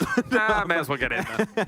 Yeah, I mean, I was looking at a Sheep and Reflect, and I feel like they've stood around too long south of the circle. They were not even in the circle at the time, and you brought up the point that maybe it's to avoid a No Mercy Warriors to just wide wrap around the eastern edge, which I do understand. Yep. There were so many good little dips they could play in the circle, and those pylons too they could play around, and I thought just sending all of the team over there, you could very easily later on down the line slow down the rotation of Mad Balls as they just leave downhill from their gas station. That was at least my idea for them. It did kind of play out the way I thought, but they did lose Reflect necessarily. I think they could have remained as 4 for the entirety of the match and maybe played it out. And as Blank did stay after the crate came down, and it was just gifted to them having that crate versus Pro. It just made it a lot easier to transition into that fight. Yeah. This is Alpha Team. We know they have the fragging power to pop off in these matches, and I feel like this is one of their cleanest games in the later stages that we've seen so far. No, definitely. I mean, they played that east side really well, considering it's not an easy location to play. This circle is very open. Just north of this is basically some of the most open areas in the entirety of Erangel, and this is quite open, to say the least. So very well played here, not only by Alpha Team, but also VP on the west side of it all as well, as we take a look through these highlights to see how things are going down. I thought Canina Power might have a better linchpin on this game, considering they have some of this south side high ground, and maybe they were going to make some decent transitions, but they were bogged down in absolute chaos of fights up here and lose players as a result of it. And actually good on No Mercy Warriors, they third party that fight. I feel like sometimes they're a bit apprehensive to engage third parties, but here they just struck gold, got himself so many eliminations on Canina Power, then transitioned to the west onto Tuna and helped somewhat Virtus.pro. Actually, not somewhat, they did help Virtus.pro by clearing out that team. But yeah, these shots were just so precise. Pmpl in particular, he was not even scoping in, and he just got headshot after headshot. His accuracy is mental in this match. And then, as you said, that one nade, if they don't have nades, maybe it's a Mad Balls win, but keeping utility in the later stage is so pivotal.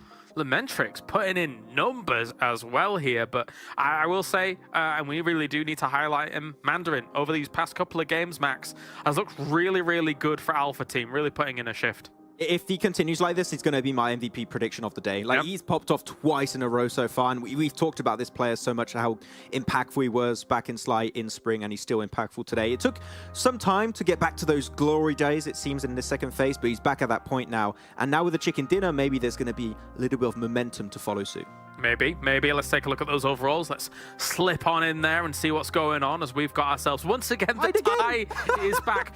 The same placement and the same elims, split right down the middle. It's just that one chicken dinner here that's keeping Major Pride aloft against the Gladiators, after what could have been a game where they could have maybe eked out a little bit more of a lead, considering it was their game where Gladiators was not present, Max. Yeah, it's tied, but like technically not, because there's one match more played by Major Pride, so you expect it, unless it's a 0-pointer, which from how Gladiators played right now, Kalaris, I think we don't expect a 0-pointer to come out today. The tie might not be lasting for too long, though, as we slide down to the rankings once more. Not too much movement here, because the sponge effect is fully turned on. The top teams are just getting everything, and there's no chicken dinners to spare for these bottom squads, it seems. And I'm not even going to talk about the even lower teams, because they have no opportunity to get points, it seems. It's tough. Going to be hard to get to that Livid game unless you mega pop off. But anyway, it is time to head over to the commentators here, not only to bring us more games that are coming along, but also we have TDM, I believe, on the way. Let's go. Oh, Kalaris is quick with it. He's keeping us on our toes. You didn't expect that, did you? Jackie and Blank on your screens in a flash. We're like a superhero that's quick. Maybe a hedgehog that's blue, Blank. One of those two. It's ambiguous enough. Yeah, just like a real-life hedgehog, just spray painted. That's us, fast. That blue spray paint. It gives aerodynamics. Yes, exactly. Heading over towards our 12th match here. Thank you, production, so much. I feel like production knows that I really struggle with this screen. That's fun. But yeah, it is hard. It's hard. There's a lot of games. It is a lot of games. SPG versus Dark Project on our screens coming up. SPG had a bit of a good time yesterday and looking to take it a little bit further today. So heading over towards Ruins. And we'll see what Dark Project can get done. I think SPG might be able to clinch this one, possibly, with the way Narvalo and Victor's been playing as of recent. It could be a big one. Yeah, honestly, mate, I'm right there with you. I think SPG have been looking great individually. We've seen the stats kind of proving that as well, right? They're surviving longer on the battlegrounds, they're hitting more shots, they're dealing a bit more damage. And if there ever is a game mode to kind of just get the blood pumping early, get you warmed up, TDM's kind of the perfect place for it, right? Just all about those aimings, those mechanics, and here already, it seems like they were starting it off nicely in terms of the clash towards middle, but then they've kind of just been overwhelmed. Dark Project hitting a lot of shots. Yeah, I mean, Kespo up in front. Nice play from him to just get in there, get the work done. It feels like a lot of times what we're watching from SPG is a lot of running away, but nice shots from Victor on the top side with the Groza in hand. We'll take him down. Snowix just holding the close angle. And they refuse to continue peeking this. And I think that's smart from SPG. They're going to try and take mid-control once again. SPG. Middle. These are two words to describe what we're seeing. Right now, though, looking for the swoop down to see if they can cut their way into Dark Project. And the engagement's actually quite nice. Good way to open it off. Ooh, smooth connection with the shotty as well, up close and personal there onto Evanesca. Now Dark Project actually losing the grasp that they had onto the game early by having the scoreline equalized. 8 apiece. Victor's not cleared the angle. I mean, he doesn't even really need the nade, could just peek him. Gets away from it, actually, and Victor turns on him. And in the least, not the most, they'll go down 9 to 10. Tied back up for just a short moment. It is Dark Project clearing ahead, but only by a touch. Just a touch, Jackie. Yeah, by our nose, it seems. Although, Evanesca getting nosy, pushes in to spawn to see exactly what SPG are up to and forces it to flip with just how much map control he's commanded there. Long range battle from Victor as he spams down range and connects another one back onto Evanesca as well, trading there blow for blow. Espo with a quick switch onto the SMG, trying to hold the doorway and expecting them to come running on in. You're actually pretty far ahead here as well with 4 under your belt. 16 to 12 being the split we're looking at. Evanesca tries to go in there. Guys from SPG looking a little bit feared, but they get in towards that mid side. Kespo, though, continues to push forward. Takes some more names from SPG, the super big gorillas. Just being slightly put down a small amount. Snowix. He's been making some plays with a shotty. Again here, tries to swing on middle. Oh, it's an awkward fight to get left in, but he does win out versus aces. And now you've got a swoop, elevated ground. You can peek down onto the players beneath you. Vicious Victor, as always, strikes with the SMG. Trade back from aces, though. And this is a 21 to 20 game with SPG just a Pmpl ahead. That's a real close one. That's some very close matches recently as we get further and further into the tournament. Let's just watching. We're going to slow everything down just a little bit. Just try and rewind, refocus. Narvalo goes down, Tyner's up. Force is extremely low, and Victor, that vicious Viscount just lording over mid at the moment. Keeping it locked in. Nade out. Lobbing that one deep. Actually lands perfectly. That's a blinder. Blows Victor away. You'd be frustrated. Beautiful pre-nade. Victor as well, flanking again, sets up with the backstab onto Espo and just spams into him. Now Valo also able to command respect here, and respect is something they need to be given. 27, really taking charge in the game, now moving up to 28 as they trade back again. That was a lovely trade as well, because that could have been a point that project could have clawed back there, but really good communication coming from SPG to instantly take the shot. Not an easy one to go for either. 5 points ahead, so a full squad wipe in a bit. Kespo goes down. It looks like SPG's regaining control now over the TDM. Oh, Victor.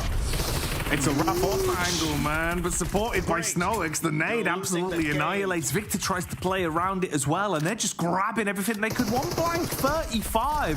Elim's under the belt. When does it end? I mean, Snowix comes in, drops the avalanche, looking like super big Yetis right now. Beautiful play. 37 to 28. They're running away from it. Oh, Dark Project clamoring to keep this game close. 7 Elims being the difference, and actually they are changing the pace of the game. They're giving us something to root for, but any mistakes now are going to cost you so much, and with it only being the difference of 1 elimination, surely the Gorillas should be able to pound their chest and walk away as the best on this one. Last elimination required, and still it's going in, but Victor will finish it off. The Gorillas drag their win back into the jungle, where they'll keep it for now. They'll be heading through to the quarterfinals, Jackie. They've got to be happy with that result, right? You know, in the end, that's a huge game for them, considering how far behind they were in the first sort of minute 30 of the game. To finish it in that fashion, that's great. Good teamwork, good aim there. Wonderful. Really, really good stuff. That's the comeback coming through from SPG that we like to see. That's been in game 2. So overall, I'm pretty pleased with the result that came through. They'll be going up against Shockwave next in the quarterfinals. I think that's going to be a difficult match, though. Aza has just been ridiculous over in the TDM so far. Man, yeah, Shockwave were actually probably one of the better teams we've seen in TDM, actually. Yeah. I think they had a record game, so yeah, that would definitely be an interesting one. Something you'll have to wait for, though, is, of course, that's in the future, as we've now got those upper bracket games of TDM set. We're out of sort of the opening group, so really, really quite curious to see how those go. But we'll sprinkle them in over the course of the season, of course. Don't want to give them all to you in one go, but we will give you our next map of the day. Moving into Miramar now, of course, our 4th battleground. We've already seen 3 great games today, Blank. Interesting results, quite a few teams tussling for the chicken dinners. It seems like there is no easy ones on offer today. Miramar is a map that I think has been delivering recently with these lobbies, so I'm living for this. You've had tons of different teams coming out ahead on this map. Gladiators able to take a win pretty confidently here on Miramar, despite losing 1 player at the start of the day. Looked really good. Now they have a chance to regain that lead in first place, because they are constantly tied up with Major Pride, who are running side by side at the moment. They're elbowing one another, trying to jostle ahead. Now it's time for Gladiators to find themselves a good game. They do not want to go out early, suffer the same type of plays that Major Pride has been running into today, where they just cannot get a good grip on these games. It's not the Maxman 35% grip strength from social media buff that we need to see from them, is it? They've got to work on that. Got a nice firm grasp on things. My Bulls down towards Pod Paradiso have been struggling a little bit. I think they'd sort of solved their problems with Zerich taking a nice little off angle, a good scout ahead early on to give them that landing post they could just drop into from there, but it hasn't been working out as well. And I mean, particularly on a northern circle like we saw last game, they still got very far into the game, into a decent spot, just did not take them all the way. But very central circle here, practically dead center, I would say, in fact. So every single team should be able to get a decent position. Again, this is one of those circles where you sort of want to get into it nice and early, because it could end up dropping over towards Minas Gerais, La Bandita, even up towards San Martin. All places when you're not secure, one of those strong positions around about zone 3. If you head over towards San Martin, that ridge side, you want to be one of the first teams to get towards that top, be able to hold the ridge, be able to push up towards that north side if it does move further out that way. So yeah, I would say this is one of the circles. It is one of the circles, bro. That's it. This is one of the circles of all time. Yeah, exactly. This is one of the games of all time, potentially a game in history happening right now, as we are into one of the fights as well that can occur feasibly.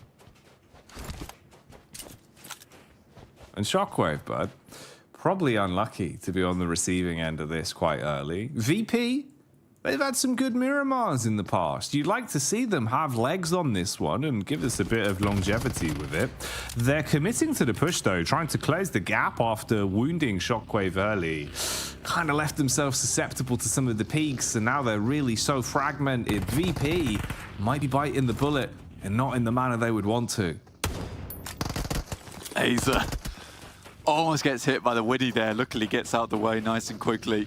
Elementrix, I think he knows there's a player around. Right now, Shockwave is starting to bump things up, but we've seen it before, Jackie. We've seen it where Unicorns are loved. They felt like they were in a good spot. A 2v4 does occur. Oh, that is horrid. Oh, man. Insult to injury on that one. Oh, no. Aza, he's pandering for the fans. So sad. I mean, Virtus Pro, Ruda last remaining, likely to go down here. There's not really much of an escape route for him. No vehicles in sight either. GG, not GG. No, that is unfortunate. And I mean, that is bad play, I would say. Just running across the road like that, exposing yourself in a fight that could have been a comfortable 4 eliminations and no single player lost. It's taken too long though, Jackie. They remain on the outside. They're not exactly far away outside the circle either, so there's sure to be these off angles coming through. Finally, they do clean up that last player from Virtus Pro, but unlikely they'll get Terminus back up on his feet. I love how, without fail, every game that Pmpl are playing, we somehow end up pretty early just on Aphis cam, where he just finds himself in these like little spots to go, I will third party as a solo. And just kind of like nips at people's heels, just makes it uncomfortable. He would be like the one most annoying player to have to deal with, right? Yeah. You just see his name pop up in the Elim feed. You're like, Aphis has done it again.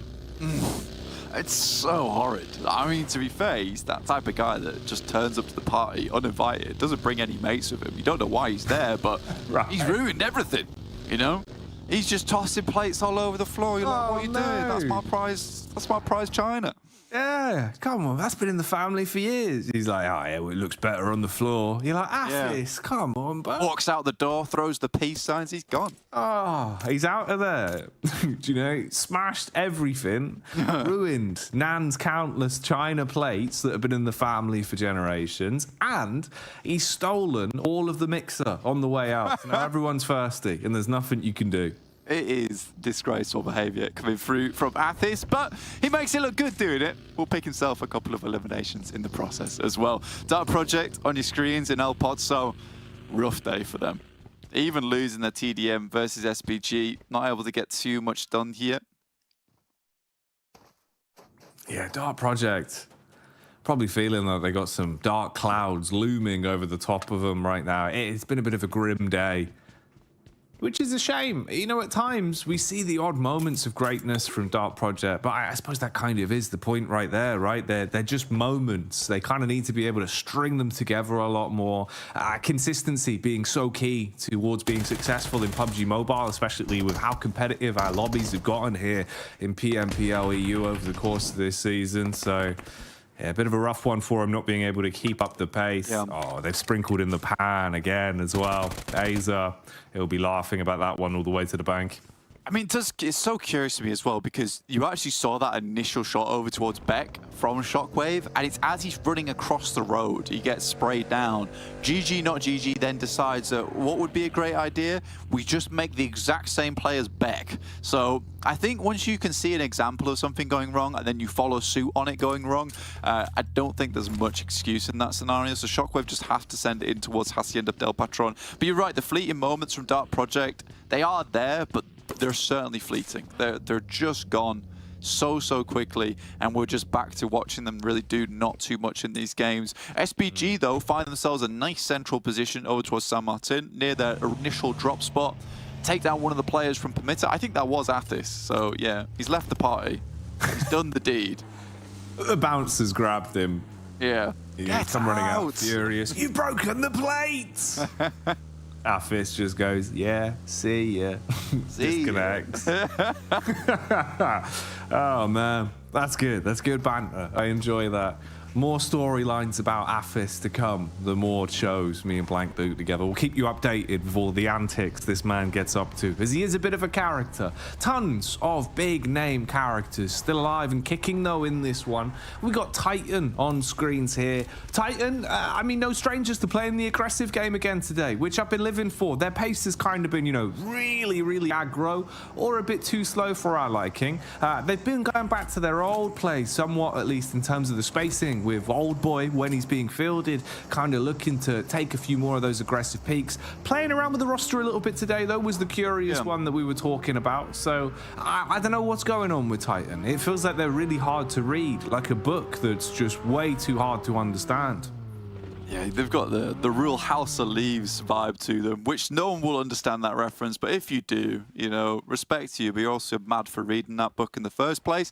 But for Titans, it is mad what they're doing. Like for Havlik now back in, you know, he's been on bench jail, got let back out again after a game. Don't know what's gone on there. I guess it's a case of like, if you make a bad play, you make a big split. Yeah, you still clutched up, but for that, there must be consequences.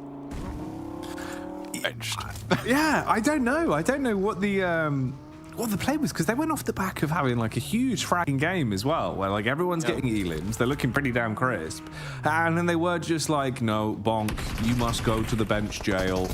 Like, then brought him back in, but I guess we'll see. Right now, though, we're seeing Pmpl being struck down. And hang on a minute, was that our first opportunity to say Foops Man in about 10 minutes? It was. Foops Man, he strikes into action with his cape and his laser heat vision as he's able to keep the pain train rolling. Shut down by Aces, though, one of the arch nemesises of Foops Man. Recently got out of Arkham Asylum, looking to keep this one going as he wants to be a bit of a joker in a situation like this, just toying with them. They put so many bullets into the vehicle but can't connect, and Aces re-instigates the fight, looking to cleave round on the wayside, baits him out of the vehicle with words. Nakami peeks into him. Oh, this is villainous. How is he doing this? Still going strong as well. Moves up for another. Should hit the shot there. It's so close. Pylaus gets away with it. Really shouldn't have done. The play there from Aces, though, was fantastic. Just flinging those cards at the faces of Vulgar Boys. Some nasty paper cuts on side with the Kimi as well as Foops Man down. Pylaus trying to bring one of them back into action. What Aces started, though, Espo might be able to finish. He rocks up, ready to scrap in the close quarters engagements. Foops Man, one of his secret abilities, though, being the fact that he can detonate or launches the nade, but it'll miss its target going by. Espo, he trades back onto him. And this is really exactly what Aces began, being now completely shut down by Espo, with Dark Project finishing off Vulgar Boys, and Permitter Esports like vultures just swarming on the edge, looking to see if there's anyone they could third party onto, but realizing we're going to need to get a better angle to make any sort of play on this, and just bailing out of there for now. It's been a really grim position on the map to play around with, but we have shifted actually. You know, we're on zone 2, we're heading into zone 3 shortly towards this ridge side, looking further down towards the south of it though on Picardo. So an interesting position to end. Lots of compounds in this area, probably one of the most populated areas of the map in terms of just compounds that are available, that aren't surrounded by fields or elevation or that high ground. So a bit more of a comfortable circle to play, though knowing how Miramar goes, likely going to see some sort of nasty shenanigans as we head up towards the center side, which will lead this horrible valley from Picardo down towards the southwest, includes the ridge side. So SBG still have a good amount of high ground to play around with. They will have to watch out for Shockwave though. 2 players coming in behind there. Alar as well as Snowix, I believe, are looking that way. Madball's driving the way down. Trying to get ahead of the situation here a little bit early. Kanina Power spotting them as he will be able to find Flique and open up with a couple of bullets there at least. Reflect tucks in on the corner. Alpha team have had a good day of it. They've been able to get quite far in some of these games, and this is just a situation where it's about survivability. The issue is you've crumbled instantly as the swing comes around from Mad Balls and Frozen's able to detonate onto you, taking you out, and now fragmenting the setup. So Alpha a little bit more isolated as they're just playing together. Seems like they're even trying to juke their way through Nexus that are inside of the zone. Compound control for them. You're sandwiched between both Titan and Alpha with Mad Balls coasting down towards the wayside. A lot going on here. Yeah, it's a huge amount of action popping off around the map. I think for Alpha in particular, there is just this idea for them. If they don't get given that space early on, I think they start to struggle. They're not a good team at crashing. They're a great team when it comes to that control-based gameplay, holding off, playing off the back of one another on some pretty cool little splits towards those end games. But getting into these fights around Zone 3, not ideal for Alpha team. And I think that's something they definitely need to start working on. I say that just based off the fact that I think it's okay to start talking about this team in terms of improvements, because they have shown us great potential. I just want to see it fulfilled. Yeah, I see them being able to actually turn that prophecy into a reality in some of the games that they set themselves up so fantastically early game. See if you can actually string them together rather than being near misses and close runs time and time again. SBG playing up top towards the ridge side here, peering down to see what is lurking in the depths below. It would be Titan that are close by. Nexus as well. They were able to push up. Obviously, they had their Duke versus Alpha that resulted in effectively a 1-for-1 trade for either side. They've now set up into the compound. Interesting that Shockwave as well, with Aza and Wagnazada, both down just on the hillside here, right underneath the noses of SBG. Okay. Meanwhile, go on, What is this split, though, from Titans? It is interesting. I mean, I was looking at both of them because you've got the Mad Balls split as well. For Titans, it kind of makes more sense, right? Because it's like, oh, look, Old Boy's just miles away. I've seen that before.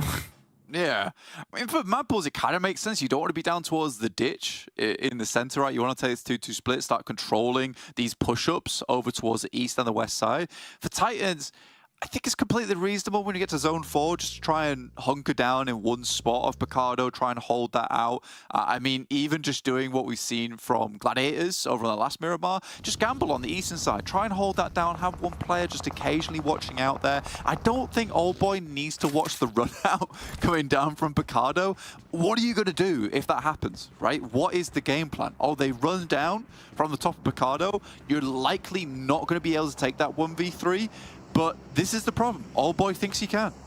Yeah, I mean, it's a double-edged sword, really, because it's one of those where it feels like you're kind of damned if you do, you're damned if you don't, because Old Boy will get frustrated and be a bit antsy if he's not able to make these sort of plays and heads-up positions. But you're right in the sense that you're probably also gambling that it's such a hard position to pay off from in terms of finding all those kills. I mean, maybe though, Old Boy can prove us wrong.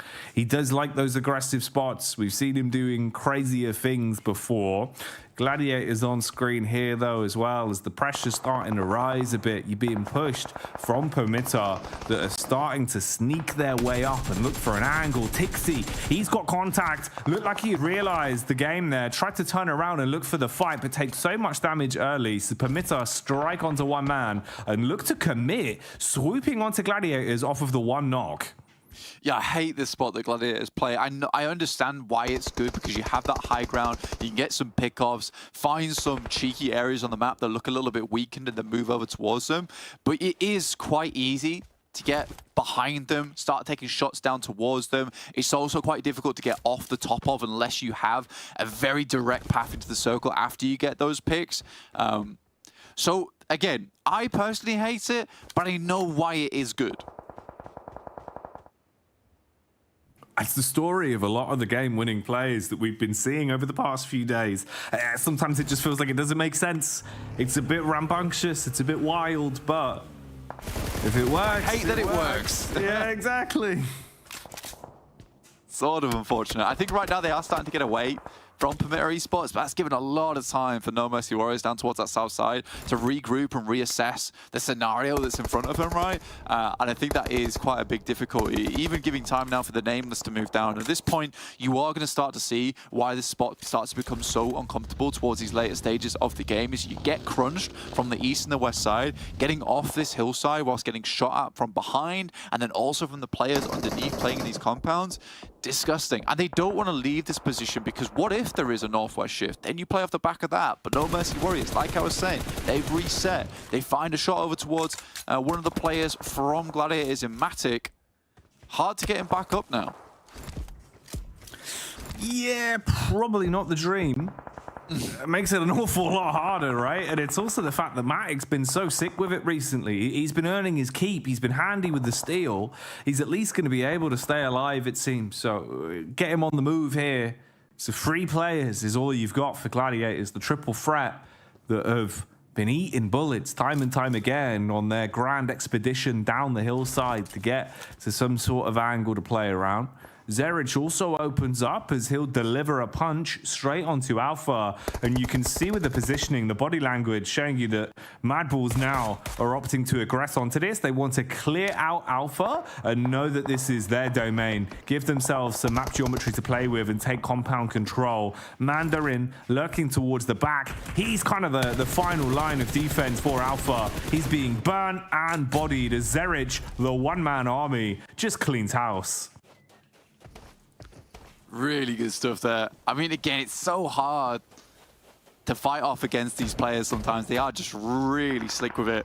Over towards the center side of the map, we can see the Nameless crashing over towards Kazakh team. I mean, I looked at this team, I noticed that there were 3 players. I got a little bit nervous about it. Trofka, though, up front, facing off basically 1v4 right now onto the hay bales. Will swing around the side, does a good amount of damage, but it's not enough there. He might have just thrown this position for Kazakh team. 2 players over towards the gas station. We'll just try and hold this out.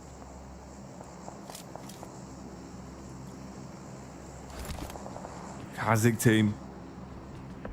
They've had some good moments. There's been some highlights for them.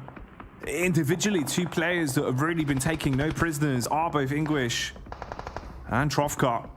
Split though, with Unicorn looking to try and hold the line here with the bullets coming out on a drive-by. You can see them making their move on up. Gladiators entering through the back and looking to go for the flank on this. It's a bit risky.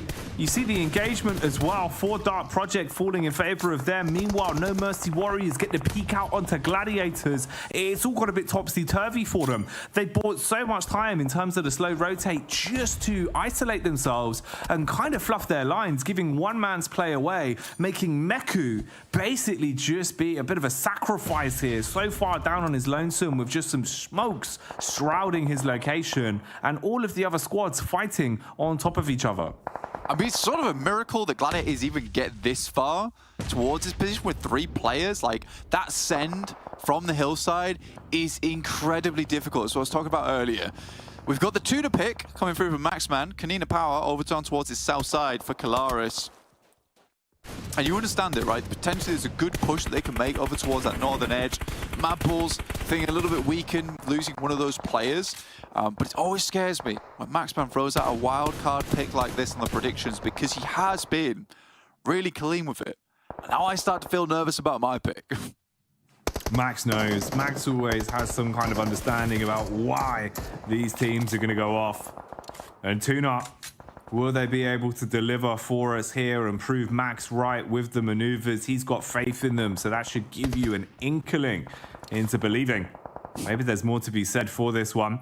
In terms of the fights we're seeing here, though, keeping it going, Permitter, as they're out. It's crazy just how many squads we still actually have alive and kicking at this point as well, even with the consistent fights that have been going on. It just feels like there's always room for someone to be knocked, the reset to happen, no one over-egging the pudding on this one, just taking it bit by bit, realizing how much is riding on this here with Miramar being one of our few games that are left today, with already so many of them played out. Titans will have to move at some point. We actually just checked in with what Max was saying, why he likes Tuna split. I do love the reasoning. Tuna is good on Miramar. They have good stats. that is all there is to it. That's all you need. Maxman delving into it. Simple, yet effective. And now you know why Tuno might be able to go toe-to-toe. They're in a good position in terms of the zone, as well as they're going to be content with the space they've taken